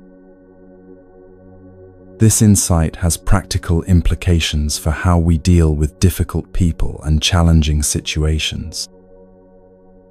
When someone is being rude or aggressive, instead of taking it personally, we can remember that their behavior is arising from the temporary obscurations in their awareness. The essential awareness that they are is the same awareness that we are. This doesn't excuse harmful behavior, but it allows us to respond with understanding rather than reactive defensiveness. The Yogacara masters went even further with this discovery. What became their most profound teaching was that the entire world we experience is produced by consciousness itself. They saw all objects, phenomena, and experiences as projections of the mind, like dreams that seem completely real while we're dreaming them. Think about your dreams at night, Master Lin suggested. In your dreams, you encounter people, places, objects, entire worlds that seem completely real and separate from you. You might have conversations with dream characters who seem to have their own personalities and opinions. You might visit dream places that seem to exist independently. But when you wake up, you realize that everything in the dream, including the dream version of yourself, was actually a creation of your own mind. The Yogacara masters discovered that our waking experience has this same dream-like quality, he continued. What we call the external world is actually a projection of the deepest levels of consciousness. This doesn't mean the world isn't real, but it means its reality is more like the reality of a dream than like the solid, independent reality we usually imagine. This teaching points to something that modern physics has also discovered, that the apparent solidity of matter dissolves when we look closely enough. What seems like solid objects are revealed to be mostly empty space with tiny particles that are themselves more like energy patterns than like solid things. The Yogacara masters intuited this through meditation, thousands of years before we had the scientific instruments to verify it. But whether we think of the world as solid and external, or as dream, like, and mind, created, the most important discovery remains the same, Master Lin said with gentle emphasis. You are not a separate, limited self struggling in an alien world. You are the very awareness in which all experience appears. You are the screen, not just something appearing on the screen. Chen felt tears of relief and recognition flowing down his cheeks. Master, he said with deep emotion, I feel like I've been searching everywhere for home, and now I realize I never left home. This awareness, this is what I really am. It was never missing, never damaged, never in danger. This is what the great Christian mystic Meister Eckhart discovered when he wrote, "The eye through which I see God is the same eye through which God sees me. My eye and God's eye are one eye, one seeing, one knowing, one love." Master Lin shared, Different traditions use different words, but they're all pointing to this same recognition, that the awareness that looks out through your eyes is the same awareness that looks out through every pair of eyes. As the three of them sat in the profound stillness of the mountain night, surrounded by the vast canopy of stars, they were experiencing what mystics throughout history have called the ultimate truth, not as a philosophical concept to be understood by the mind, but as a direct recognition of what they had always been. This teaching cannot really be communicated in words, Master Lin said softly. At best, words can point toward it, like fingers pointing at the moon. But the recognition itself happens in silence, in the depth of your own being. It's not something you can grasp with your thinking mind, because your thinking mind is something that appears in it. For those listening to this teaching right now, you might take a moment to investigate this for yourself. Notice that there's an aware presence here that's listening to these words. This awareness is not disturbed by whatever thoughts or feelings might be passing through. It's naturally peaceful, naturally open, naturally loving. This aware presence is not something you have, it's what you are. You might notice that this awareness has no problems. The thinking mind might have problems, the body might have discomfort, the emotions might be turbulent, but the awareness that knows all of these experiences remains untouched, like the sky that's unaffected by the storms that pass through it. This is your Buddha nature, not something you need to develop or achieve, but something you can recognize and rest in right now. The Yogacara understanding reveals that reality is not a collection of separate objects, existing independently in space and time. Instead, reality is consciousness experiencing itself as the infinite variety of forms and experiences that make up what we call the world. You are not in the universe. The universe appears in you as awareness. This recognition naturally brings what the Buddhists call the end of seeking. When you realize that what you've been searching for is what you already are, the restless movement of trying to become someone better or find something more finally comes to rest. There's nowhere to go because you never left home. There's nothing to achieve because you already are what you sought. There's no one to become because you were never the limited person you imagined yourself to be. As the night grew deeper and the teaching drew toward its close, Tao spoke with quiet wonder. Master, I understand now why this is called the dance of awareness. Everything that appears, thoughts, sensations, perceptions, the whole world, it's all awareness dancing with itself. The dancer and the dancer one. Beautiful, Master Lin smiled, and noticed that this dance never stops. Even right now, as we sit in stillness, awareness is dancing as the experience of stillness. When thoughts arise, awareness dances as thoughts. When silence returns, awareness dances as silence. It's all the same awareness, appearing as the infinite variety of experience. This third layer of emptiness, the emptiness of the division between subject and object, reveals that what we call reality is actually the play of consciousness with itself.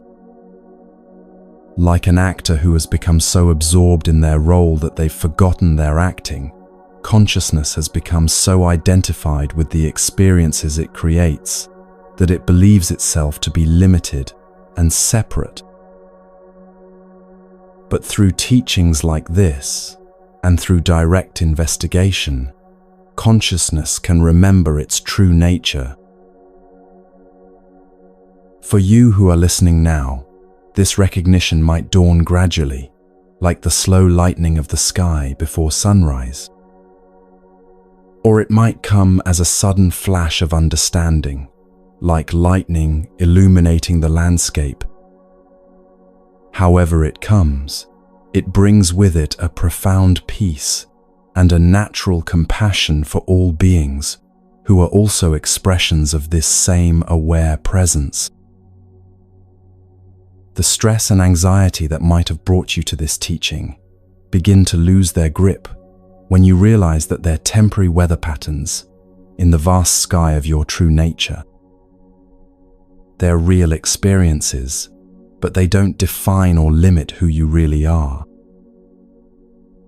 You can let them come and go without being overwhelmed by them, knowing that your essential nature remains unchanged, like the screen that's unaffected by whatever images appear on it.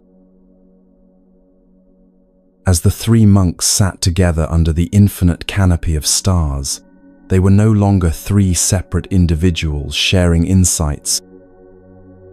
They were awareness recognizing itself in different forms, like waves recognizing that they're all expressions of the same ocean. The peace that filled the mountain silence was not something they had achieved, but something they had finally stopped overlooking.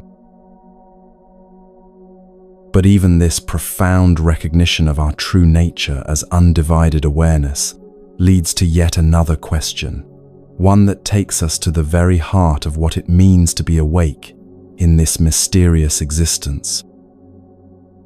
If we are this pristine, awakened awareness, why does the world of suffering and confusion seem to persist? This final mystery would reveal the deepest and perhaps most liberating understanding of all.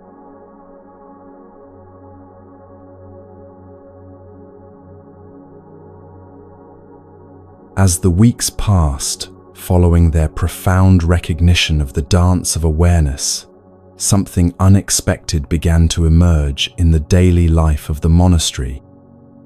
Chen, Dao, and Master Lin had experienced such deep insights into the nature of emptiness that you might think their journey was complete. But life has a way of presenting us with even deeper mysteries, and the most profound teaching was yet to unfold. If you're feeling moved to connect with others on this journey, I gently invite you to share in the comments what time it is, where you are, and perhaps what you're hoping to find in these ancient teachings. There's something beautiful about knowing we're all exploring these timeless questions together, across different places and moments. Maybe find a comfortable position, perhaps with a warm cup of tea or a soft blanket, as we dive into what might be the most surprising and controversial discovery in all of Buddhist philosophy. One morning, as spring was beginning to paint the monastery grounds with delicate blossoms, two new students arrived seeking guidance. They were young women named Maya and Priya, who had traveled from distant villages after hearing stories of the peace that radiated from this mountain sanctuary. What made their arrival particularly interesting was how different they appeared to be from each other. Maya was quiet and contemplative, with eyes that seemed to hold depths of sadness from losses she had experienced in her young life. She moved slowly and spoke softly, often gazing at the ground as if the weight of the world rested on her shoulders. Priya, in contrast, was bright and energetic, quick to laugh and always ready with questions about everything she encountered. She seemed to bounce rather than walk, and her curiosity about life was infectious. As Master Lin welcomed them to the monastery, Chen and Dao observed these newcomers with interest.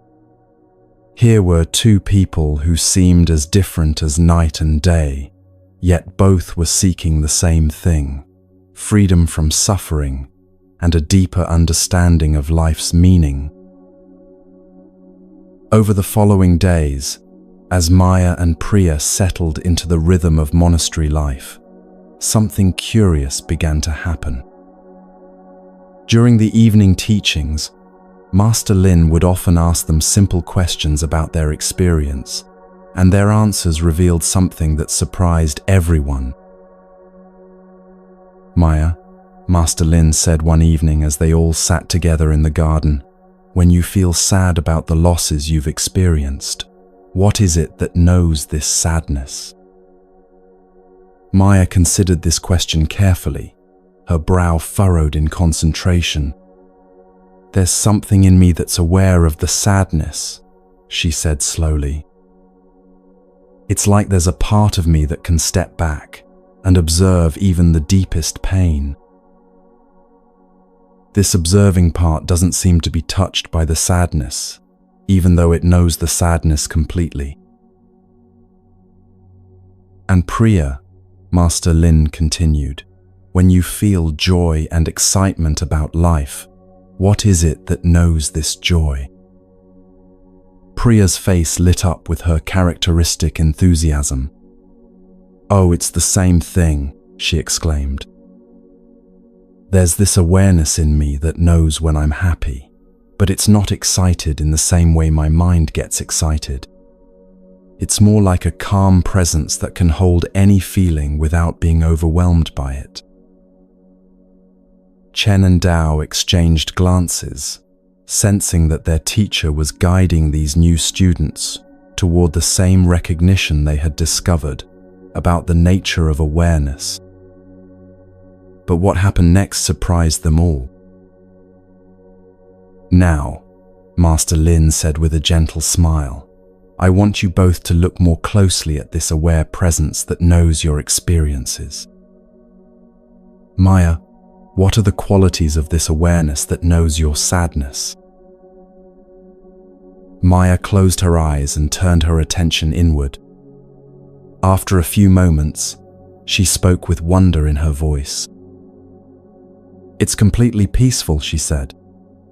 "Even when I'm feeling upset, this awareness is calm. And it's like it has infinite space. There's room for any feeling without it becoming crowded or overwhelmed. It's also completely present, like it never leaves this moment."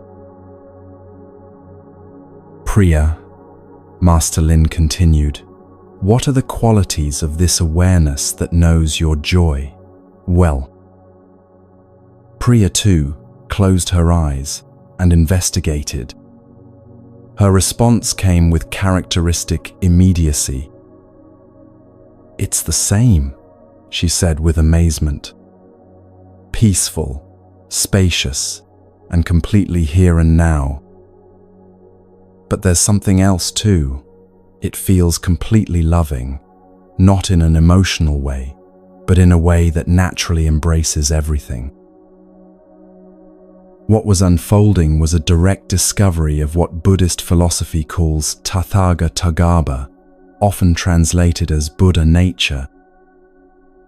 This teaching represents one of the most profound and revolutionary developments that emerged from the emptiness teachings we've been exploring. It's also one of the most controversial, as it seems to contradict everything we've learned about the absence of a separate self. To understand this apparent contradiction, we need to look carefully at what this teaching actually claims. The word Tathāgatagarbha can be broken down into two parts. Tathagata was the Buddha's favorite way of referring to himself, and it has multiple meanings: one who has thus come, one who has thus gone, and mysteriously, one who has thus not gone. Garbha means womb, embryo, or essence.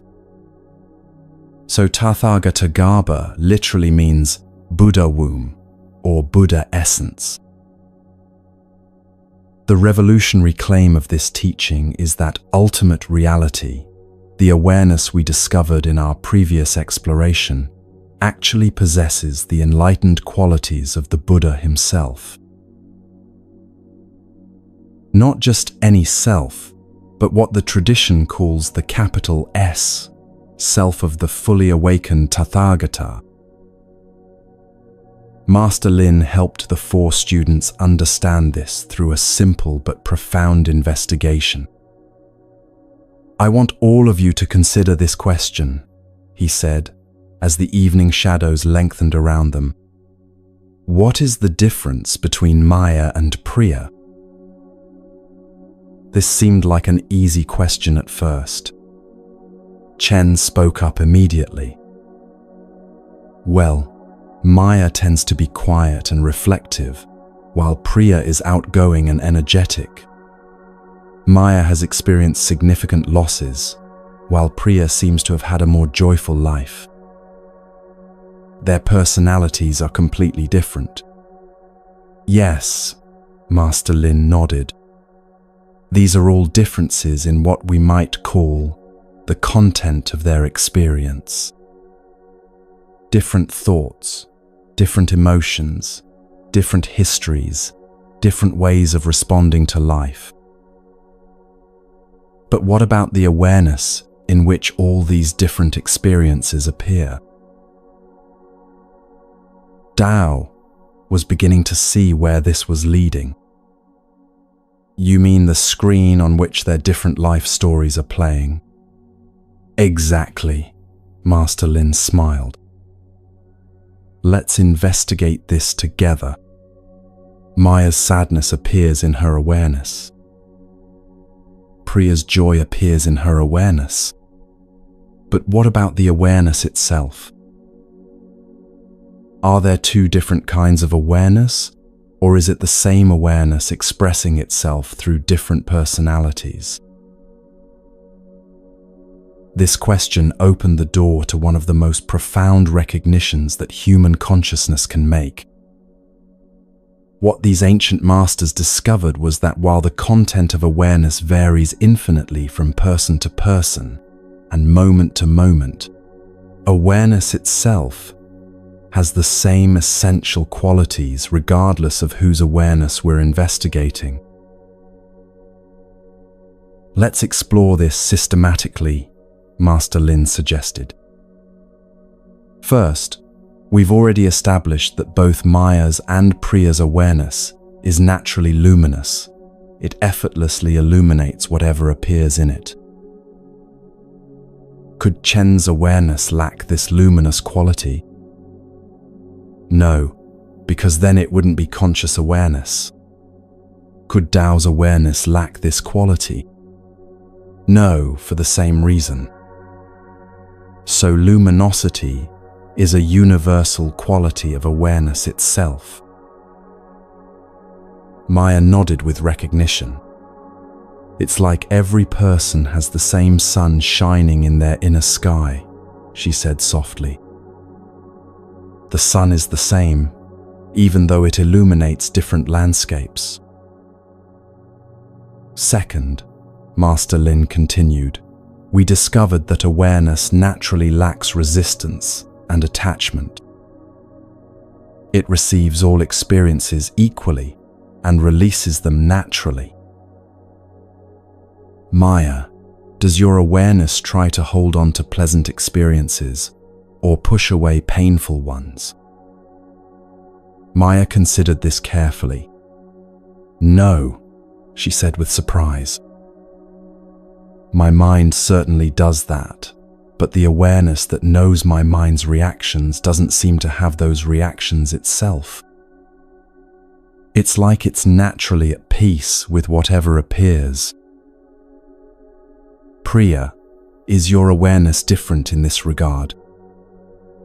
"Not at all," Priya replied. "It's the same natural detachment."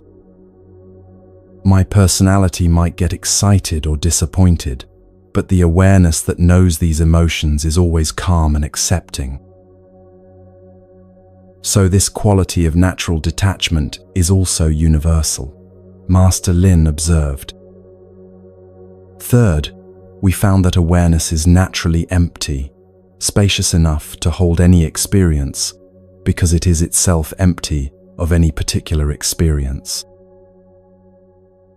This emptiness is not a blank void, but a fullness that's so complete, it appears empty, like the space in a room that can accommodate any furniture precisely because it contains no furniture.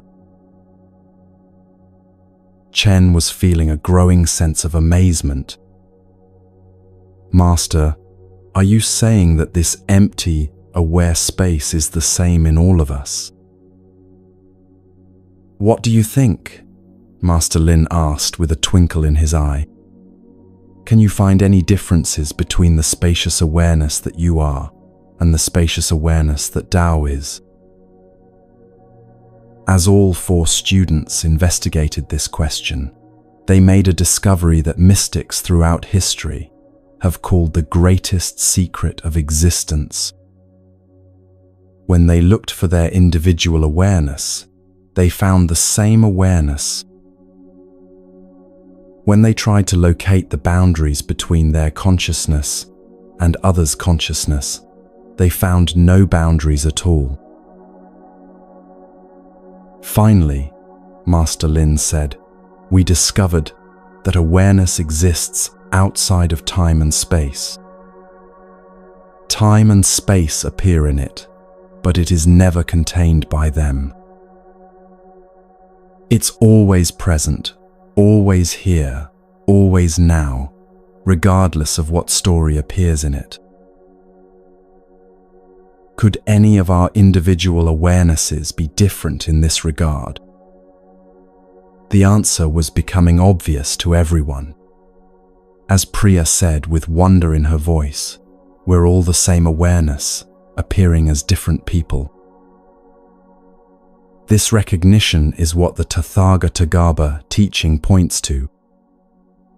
The Buddha nature doctrine teaches that although we may seem to lack a personal self, at our deepest core, we find the fully awakened, enlightened awareness of the Buddha himself. We are not separate individuals who might one day become enlightened. We are already the enlightened awareness of the Buddha, temporarily appearing as separate individuals. The reason we don't normally recognize this is that our Buddha nature is temporarily obscured, like a perfect mirror covered with dust. The dust doesn't change the essential nature of the mirror, but it prevents the mirror from reflecting clearly. Similarly, our enlightened nature is temporarily obscured by layers of conditioning, learned behaviors, and mistaken beliefs about who we are. Maya found this understanding deeply comforting. So the sadness I feel about my losses, that's just temporary dust on the mirror, she asked. Yes, Master Lin replied with infinite gentleness. The sadness is real, and it deserves compassion and care. But it's not who you are. You are the aware presence that can hold even the deepest sadness with love and spaciousness. The goal of practice is not to get rid of difficult emotions, but to recognize that they arise and pass away in the vast sky of your true nature. Priya was equally moved by this understanding. And my joy and enthusiasm, these are also temporary expressions. Beautiful temporary expressions, Master Lin smiled.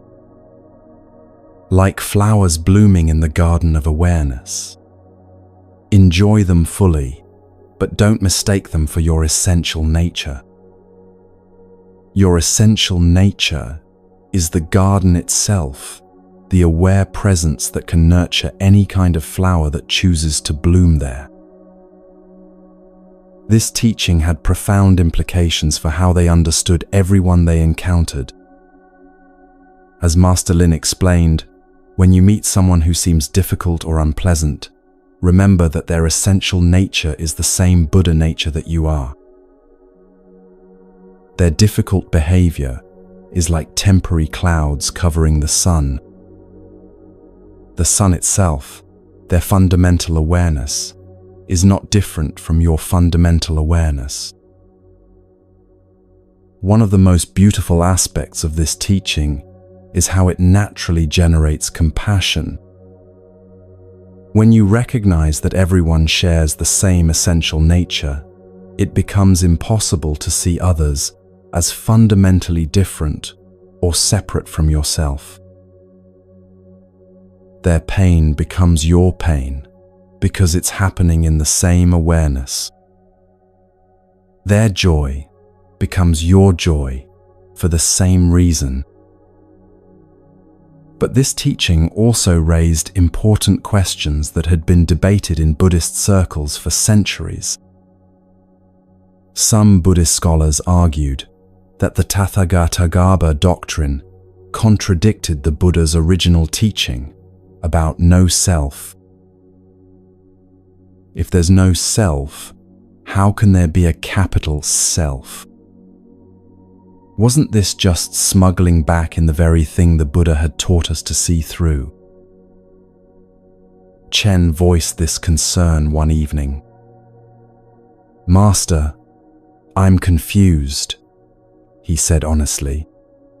"First, you taught me that there's no separate self, which brought such relief.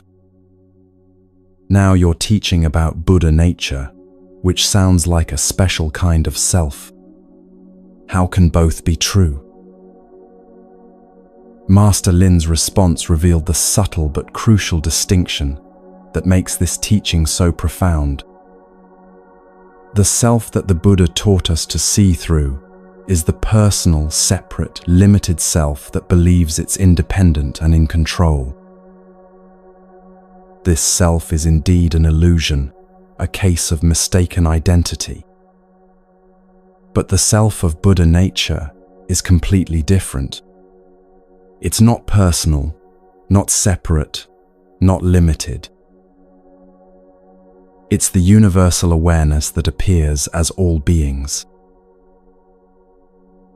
To illustrate this, Master Lin returned to the screen metaphor that had been so helpful.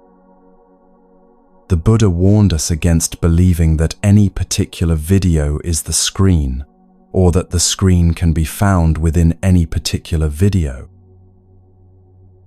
That would be like confusing your personal story with your essential nature. But the Tathagatagarbha teaching simply points out that the screen exists and that all videos are appearances on it. It's not saying that your personal video is enlightened. It's saying that what you really are is the screen on which all personal videos appear. Tao found this distinction helpful. So it's like the difference between thinking I'm a wave and recognizing that I'm the ocean appearing as a wave. Beautifully put, Master Lin smiled. The wave is real, but it's not separate from the ocean. Similarly, your personality is real, but it's not separate from the universal awareness that you essentially are. This understanding also addressed another common question about Buddhist practice. If we're already enlightened, why practice at all? Why did the Buddha spend 45 years teaching if everyone was already awake? Master Lin's answer revealed the practical importance of this teaching. Imagine someone who has fallen asleep and is having a nightmare, he said. In the nightmare, they might be running from monsters, or falling from great heights, or lost in a dark forest. the suffering in the nightmare feels completely real to them. Now, you could say that this person is already safe and peaceful. They're lying in their comfortable bed, completely unharmed. But until they wake up from the nightmare, this truth doesn't help them. They need to actually wake up to recognize their safety. Similarly, he continued, we are already the peaceful, loving awareness of Buddha nature. But as long as we're identified with the dream of being separate, limited individuals, we continue to suffer as if this dream were our reality. Practice is the process of gently waking up from this dream of separation. The beauty of understanding Buddha nature is that it transforms the entire approach to spiritual practice. Instead of trying to become something you're not, you're simply remembering what you've always been. Instead of struggling to achieve some distant goal, you're learning to recognize the enlightened awareness that's already present. Maya discovered this shift in her own experience. When I meditate now, I'm not trying to get rid of my sadness or become a better person, she shared. I'm just resting in the awareness that can hold even sadness with perfect love. It's like coming home to myself. Priya's experience was similar. I used to think I needed to control my energy and become more calm and serious to be spiritual, she said. But now I see that my enthusiasm is just one way that Buddha nature expresses itself. I can be fully myself while knowing that my true self is much vaster than any personality. This teaching also has profound implications for how we understand love and relationships. When you recognize that the same awareness looks out through every pair of eyes, love becomes not just an emotion, but a recognition of identity. As the Buddha said in the ancient texts, whatever you did for one of the least of these brothers and sisters of mine, you did for me. Whatever you did not do for one of the least of these, you did not do for me. Master Lin helped them understand this. This wasn't just a poetic way of speaking, he explained. It was pointing to a literal truth. When you help someone who is suffering, you are literally helping yourself, because it's the same awareness experiencing both your compassion and their relief.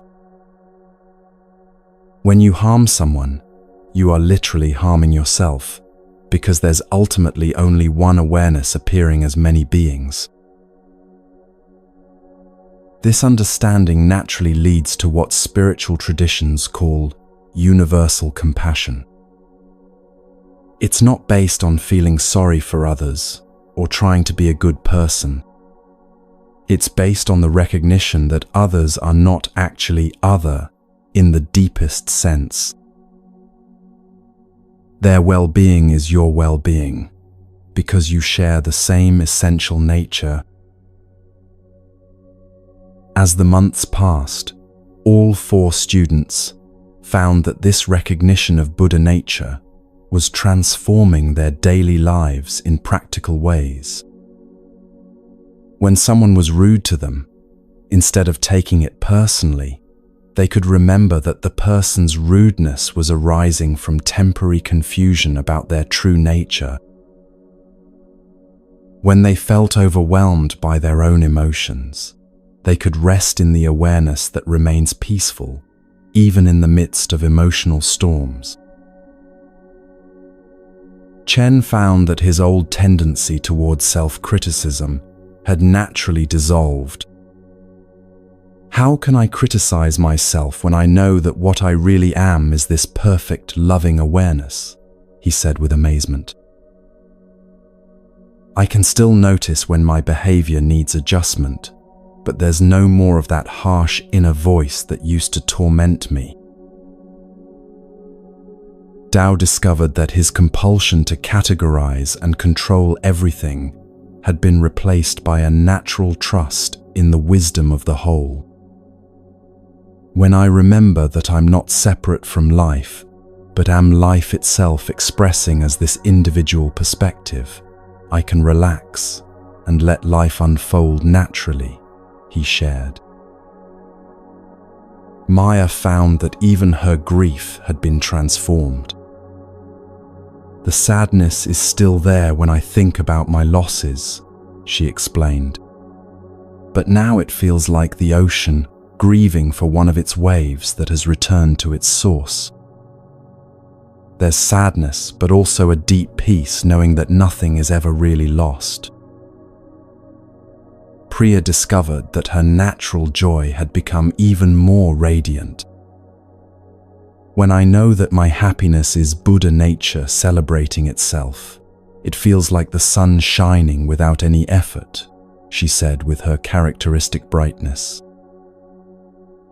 There's no worry that the joy will disappear, because I know it's just one expression of something that's always here. But perhaps the most significant change was in how they related to each other. The monastery had become a place where 5 expressions of Buddha nature were consciously recognizing themselves in each other. Their conversations became deeper, their silences more profound, their simple daily activities infused with the sacred recognition of their shared true nature. One evening, as they sat together watching the sunset paint the mountains in shades of gold and purple, Master Lin posed a final question about this teaching. "There's something I want you all to consider," he said thoughtfully. "If we're already Buddha nature, already enlightened awareness, why does the world still seem to be full of suffering and confusion?" This question touched on what some consider the deepest mystery of existence. If our essential nature is already perfect and free, why does the dream of separation seem to persist? Why doesn't everyone simply wake up? "Maybe," Maya offered quietly, "it's like the ocean playing at being waves. The ocean doesn't stop being the ocean when it appears as waves. Maybe consciousness is playing at being separate individuals without ever actually becoming separate. And maybe," Priya added enthusiastically, "the play itself is perfect. Maybe even the forgetting is part of the dance, so that there can be the joy of remembering." Chen nodded thoughtfully. "It's like Buddha nature is so complete that it can afford to dream of being incomplete," he said. "So free that it can play at being bound." Tao smiled with deep contentment. Maybe there's nowhere to go and nothing to achieve, because the seeking itself is just another way that Buddha nature expresses its infinite creativity, he suggested. Master Lin listened to each response with obvious delight. "All of these perspectives touch something true," he said. "The Buddha himself, when asked directly whether the self exists, remains silent. When asked whether the self doesn't exist, he remained silent again. Perhaps some mysteries are meant to be lived rather than solved." As the stars began to appear in the darkening sky, the 5 of them sat in a silence that was full of recognition and peace. They were no longer separate individuals learning about Buddha nature. They were Buddha nature, recognizing itself in various forms, resting in the perfect completeness that had never been absent, even for a moment. This 4th understanding of emptiness, the emptiness of the division between our ordinary self and our enlightened nature, reveals that what we've been seeking, has been what we are all along. The hidden Buddha within is not hidden at all, except by our habit of looking for it somewhere other than in our immediate, present awareness. It's the most obvious and intimate reality, closer than our own breath, and yet it can seem like the most elusive mystery until the moment of recognition arrives. For you listening now, this recognition might be dawning even as these words are heard. The awareness that's receiving this teaching is the very Buddha nature we've been discussing. It's not something you have, it's what you are. Right now, in this very moment, you are the enlightened awareness that countless beings throughout history have sought. The peace you've been looking for is the peace that you are.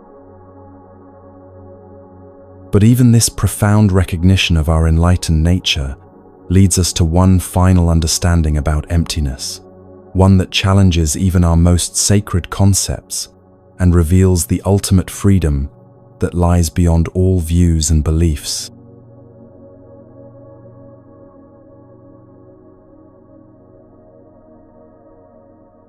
The seasons had turned full circle since Chen first approached Master Lin about his sleepless nights, and the monastery had become a place where profound wisdom seemed to flow as naturally as the mountain streams. Chen, Dao, Maya, and Priya had all discovered layers of understanding about emptiness that had transformed their lives completely. They had seen through the illusion of a separate self, recognized the interdependent nature of all phenomena, understood the dance of awareness, and awakened to their true nature as Buddha consciousness itself. You might think their journey was complete, but Master Lin had been observing something troubling in his beloved students. Despite all their profound realizations, they had begun to speak about emptiness and Buddha nature with a kind of certainty that made him gently concerned. They would discuss these teachings with newcomers as if they were absolute truths that everyone should understand in exactly the same way. They had, without realizing it, begun to cling to their insights as if these insights were solid possessions rather than temporary pointing fingers toward mystery. One morning, as the early mist was lifting from the valleys below, Master Lin called his 4 students together for what he said would be their most important teaching yet. They gathered in the small meditation hall, their faces bright with anticipation, ready to receive whatever wisdom their beloved teacher was about to share. "My dear students," Master Lin began, his voice carrying an unusual gravity, "you have all made discoveries that have brought you great peace and understanding. But I need to share with you something that might initially be disturbing. Everything I have taught you, everything you have learned, everything the Buddha himself said, all of it is ultimately untrue." The silence that followed this statement was profound and unsettling. Chen was the first to speak, his voice uncertain. "Master, I don't understand. These teachings have transformed our lives. How can they be untrue?" Maya nodded, looking confused. "The recognition of Buddha nature has brought me such peace," she said. "Are you saying this recognition is false?" Master Lin smiled with infinite compassion, knowing that what he was about to reveal was perhaps the most difficult and most liberating teaching of all. "Let me tell you a story," he said gently. "There once was a master who spent decades teaching students about the profound truths of existence. His teachings were beautiful, inspiring, and genuinely helpful. Students came from far and wide to learn from him, and many found great liberation through his words. But as this master grew older, he noticed something troubling. He saw that some of his most devoted students had begun to worship his teachings rather than use them as tools for awakening. They would quote his words as if they were sacred scripture. They would argue with people from other traditions about whose teachings were more true. They had become so attached to the beauty of his concepts that they had forgotten these concepts were meant to point beyond themselves. So one day, this wise master gathered his students and said something that shocked them deeply. "Everything I have taught you is a lie," he declared. "Every word I have spoken, every insight I have shared, every method I have given you, all of it is ultimately false." His students were devastated. But then the master continued, "These lies have served their purpose if they have helped you discover the truth that cannot be spoken. Now you must let go of even my lies, or they will become prisons rather than keys." Tao was beginning to understand, though the understanding felt like standing on shifting ground. "Master, are you saying that even the most profound teachings are just tools to be used and then discarded?" "Let me share with you what the greatest Buddhist philosophers discovered about this," Master Lin replied. "They recognized that there are two kinds of truth, conventional truth and ultimate truth. It is conventionally true that my name is Master Lin and that I am your teacher. It is conventionally true that you are 4 individual students learning about Buddhism. These conventional truths are not false. They describe our shared reality in ways that allow us to function and communicate. But we have also discovered ultimate truths," he continued. "Ultimately, there are no separate individuals, no solid objects, no independent existence anywhere. Ultimately, all of us are expressions of the same awareness, appearing as different forms in the dance of consciousness. These ultimate truths are also not false. They point to the deepest nature of reality. The danger comes when we forget that even our most precious ultimate truths are expressed in conventional language.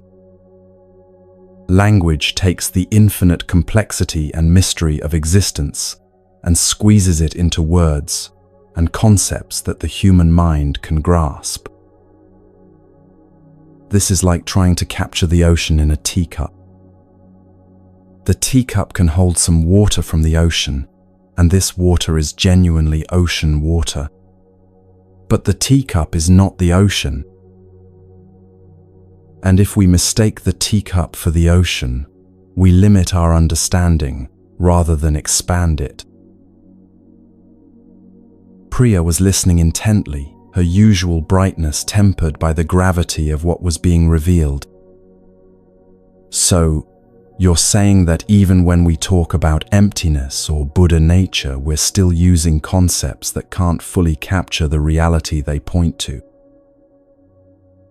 "Exactly," Master Lin nodded. "There's a beautiful image used in the teachings about this. Imagine someone pointing at the moon on a clear night. A wise person looks at the finger to see where it's pointing, then follows that direction to see the moon. But a foolish person becomes fascinated with the finger itself and never looks up to see what it's pointing toward. Even worse, they might begin to argue with others about whether their finger is pointing more accurately than someone else's finger. Meanwhile, the moon, the reality that all the fingers are pointing toward remains unnoticed. All spiritual teachings, no matter how profound, are fingers pointing at the moon. The teachings about emptiness that have meant so much to you are fingers. The recognition of Buddha nature that has brought you peace is a finger. Even the words of the Buddha himself are fingers pointing at a reality that cannot be captured in words. This doesn't make the teachings worthless. They are invaluable fingers that point in the right direction. But mistaking any teaching for the reality it points toward is like mistaking the finger for the moon. Master Lin could see that this teaching was challenging everything his students thought they knew, and he knew this challenge was necessary for their complete liberation. There's something even more radical that some Buddhist texts reveal, he continued. In one of the most important Mahayana scriptures, it says, "There is no ignorance and no cessation of ignorance, no suffering and no knowledge of suffering, no cause of suffering and no abandoning of the cause, no cessation of suffering and no realization of cessation, and no path and no development of the path." Chen looked startled. "But Master, those are the Four Noble Truths that the Buddha taught. Are you saying the scripture is rejecting the Buddha's most fundamental teaching?" "This is why this aspect of emptiness is so dangerous," Master Lin replied seriously. "It appears to be saying that even the most sacred teachings are ultimately empty of the solid reality we attribute to them. But this is not nihilism. It's not saying that nothing matters or that the teachings are worthless. It's pointing to something much more subtle and liberating. You see, much of our suffering comes not just from our circumstances, but from our rigid views and opinions about those circumstances. We create mental maps of how life should be, how people should behave, how spiritual practice should unfold, how enlightenment should look. Then we suffer when reality doesn't match our maps. Even our spiritual concepts can become sources of suffering if we cling to them too tightly. We might suffer because we think we're not enlightened enough, or because others don't understand the teachings the way we do, or because the world doesn't reflect the wisdom we've discovered. Maya was beginning to see how this applied to her own experience. "I think I've been doing this," she admitted quietly.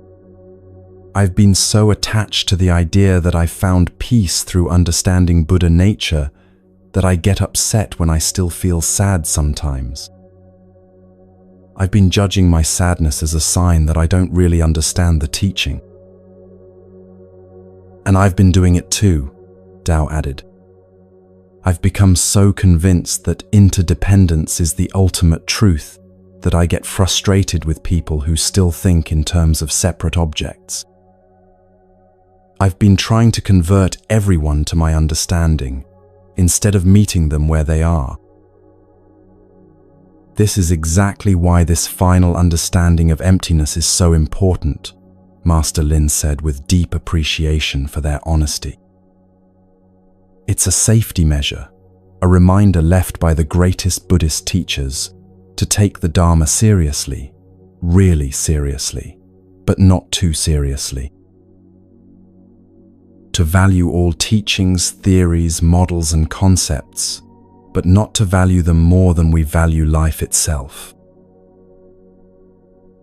Human thinking is simply too linear, too dualistic, and too limited to capture ultimate truth," he continued. "Our minds work by creating categories, making distinctions, building conceptual models. This is wonderful for navigating daily life, but reality itself is much more fluid, mysterious, and paradoxical than any concept can contain. The great philosopher Ludwig Wittgenstein recognized this when he wrote, "Whereof one cannot speak, thereof one must be silent."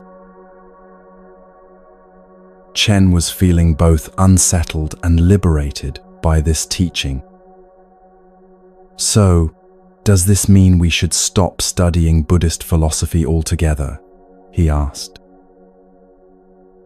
"Not at all," Master Lin smiled. "It means we should study with what I call light hands. Hold your understanding lightly, like holding a butterfly. Hold it firmly enough that it doesn't fly away, but gently enough that you don't crush its delicate wings.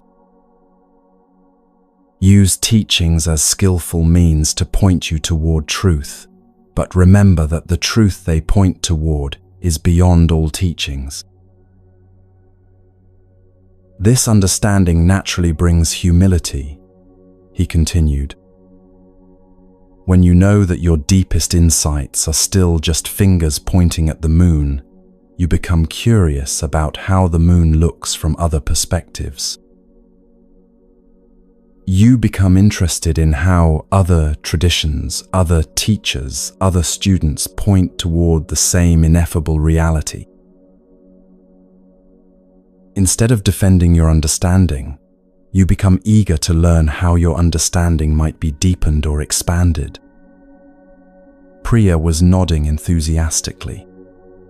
"It's like realizing that everyone is trying to describe the same mountain, but they're all looking at it from different sides," she said. "My description isn't wrong, but it's not complete either." "Beautiful," Master Lin agreed.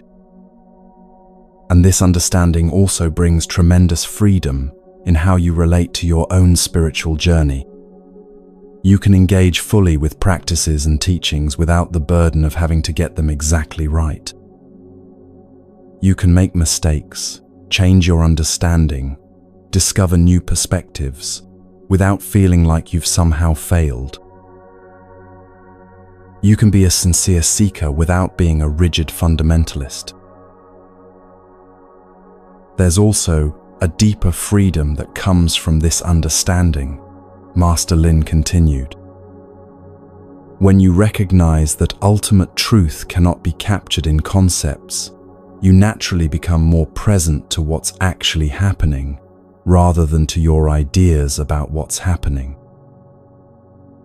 Your attention shifts from the map to the territory.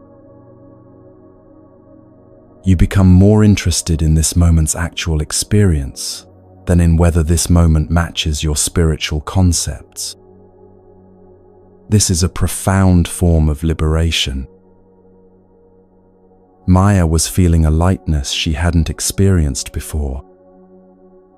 "It's like I can stop trying to be a perfect Buddhist and just be present to what's true right now," she said with relief. "I can let my sadness be sadness and my joy be joy without having to fit them into any spiritual framework." "Yes," Master Lin said warmly. "And notice how this doesn't diminish the value of what you've learned. Your understanding of emptiness is still precious. Your recognition of Buddha nature is still transformative. But now these insights can flow more naturally because they're not carrying the weight of having to be absolute truths. They can simply be helpful perspectives that serve life when they're useful and step aside when they're not needed. This is what the Buddha meant in his final words to his disciples," Master Lin shared. "As he was dying, he said, 'Monks, be islands unto yourselves, be your own refuge, having no other. Let the Dharma be an island and a refuge to you, having no other.'" He wasn't telling them what they should be. He was pointing out what they already were. He was reminding them that the ultimate refuge is not in any external teaching or authority, but in their own direct experience of truth. Tao felt a profound appreciation for the completeness of this teaching. So, even depending on the Buddha's words too heavily can become a limitation. The Buddha knew this. Master Lin nodded. That's why he encouraged his students to test his teachings against their own experience rather than accepting them on faith.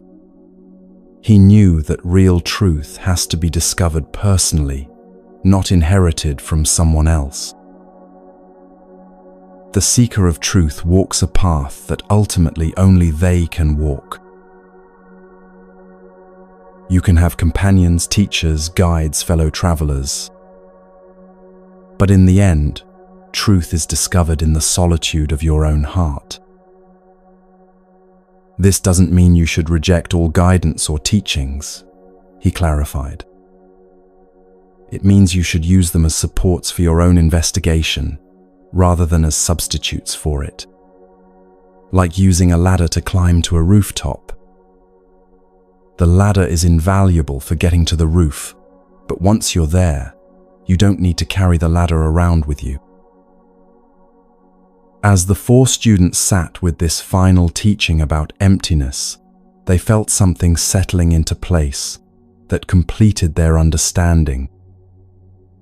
It was like the final piece of a vast puzzle that revealed the whole picture to be much more mysterious and beautiful than any of the individual pieces had suggested. There's one more thing I want to share with you, Master Lin said, as the afternoon light began to slant through the windows. Even this teaching about the emptiness of all teachings must be held lightly. If you become attached to the idea that all concepts are empty, then you've just created another concept to cling to. The ultimate freedom comes from being able to use concepts when they're helpful and set them aside when they're not, without being identified with either position. It's like learning to dance, Priya said with sudden understanding. When you're learning, you have to think about each step carefully. But once you know how to dance, the steps become invisible, and you just move with the music. The goal isn't to never think about the steps again, but to be free to think about them, or not, as the situation requires. Perfect, Master Lin beamed. This is the ultimate goal of all spiritual teaching, to make itself unnecessary by awakening you to the natural wisdom that was always present. Like a good parent who raises a child to be independent, or a good teacher who educates students to think for themselves. The highest compliment you can give to spiritual teachings is to graduate from needing them. Chen felt a deep gratitude welling up in his heart. Master, how do we thank you for teachings that have taught us not to depend on teachings? He asked with a smile. By living with the freedom and compassion that these understandings naturally bring, Master Lin replied. By being present to life as it actually is, rather than as your concepts say it should be. By holding all your views lightly while engaging fully with whatever life presents. By remembering that everyone is trying to find their way home to the same truth, even when their maps look very different from yours. As the sun set behind the mountains, painting the sky in brilliant oranges and purples, the 5 of them sat in a silence that was full of appreciation for the journey they had shared. They had explored the emptiness of self, the emptiness of objects, the emptiness of the subject-object division, the emptiness of the ordinary enlightened division, and finally, the emptiness of all concepts and views. Each understanding had prepared them for the next, like ascending a mountain where each level of elevation reveals a broader and more inclusive perspective. But more than understanding, they had discovered a way of being that was both completely engaged with life and completely free from the suffering that comes from clinging to any particular view of life. They had learned to dance with existence rather than trying to control or figure it out. They had found the freedom that comes from holding everything lightly while loving everything deeply. For you who have accompanied us on this journey through the teachings of emptiness, perhaps you too have tasted this freedom. Perhaps you've discovered that what you are is vast enough to hold any experience, peaceful enough to remain calm in any storm, and loving enough to embrace whatever appears. Perhaps you've found that the peace you were seeking was never actually missing, just temporarily overlooked in the busyness of looking for it somewhere else. The greatest gift of these ancient teachings is not any particular insight or understanding, but the recognition that you are already free, already whole, already home. Everything else, all the concepts, all the practices, all the teachings, are just different ways of pointing you back to this simple, immediate, ever-present truth. In the end, there is nowhere to go and nothing to achieve, because what you seek is what you are, and what you are has never been absent for even a moment.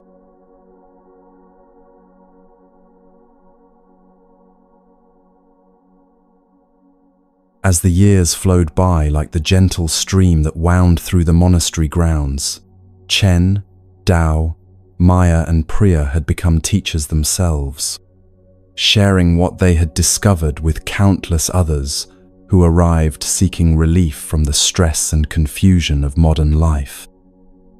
But they never forgot that their role was not to give people new beliefs to cling to, but to help them recognize the peace and freedom that had always been present.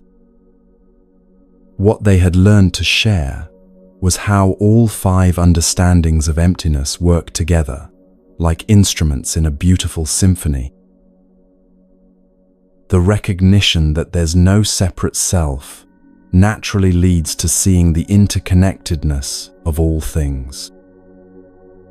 Understanding interdependence reveals the dance of awareness in which subject and object arise together. This recognition opens the door to discovering our true nature as Buddha consciousness itself. And finally, holding even these profound insights lightly allows us to live with complete freedom and spontaneous compassion. People would come to the monastery carrying the familiar burdens of modern stress, anxiety about their careers, worry about their relationships, fear about the future, overwhelm from trying to manage all the demands of daily life. What they discovered was that these teachings offered practical relief that went far deeper than temporary relaxation techniques. When someone understood that their sense of being a separate, vulnerable self was more like a habit of thinking than a solid reality, their relationship to stress transformed completely. Instead of feeling like life was happening to them, they began to experience themselves as the aware space in which all experiences arise and pass away. Challenges still appeared, but they no longer felt personally attacked by their circumstances. The teaching of interdependence brought a different kind of relief. People began to see that their problems weren't solid walls blocking their path, but temporary patterns arising from causes and conditions. This understanding naturally brought both hope and responsibility. Hope, because it revealed that difficulties could change when conditions changed. Responsibility, because it showed that their own thoughts, words, and actions were constantly influencing the web of interconnection. Many visitors discovered that this understanding of interdependence was the ultimate form of caring for the environment. When you really see that you're not separate from the natural world around you, environmental protection becomes as natural as taking care of your own body. Every choice, what you consume, how you travel, how you treat the earth, is recognized as caring for the larger body of life that you're part of. The psychological healing that came from these insights was profound. People learned to reunite with aspects of themselves they had rejected or tried to hide. Understanding emptiness revealed that what they considered their good qualities and bad qualities were all temporary expressions of the same aware presence. This brought a natural self-compassion and an end to the exhausting war with themselves that so many people carry.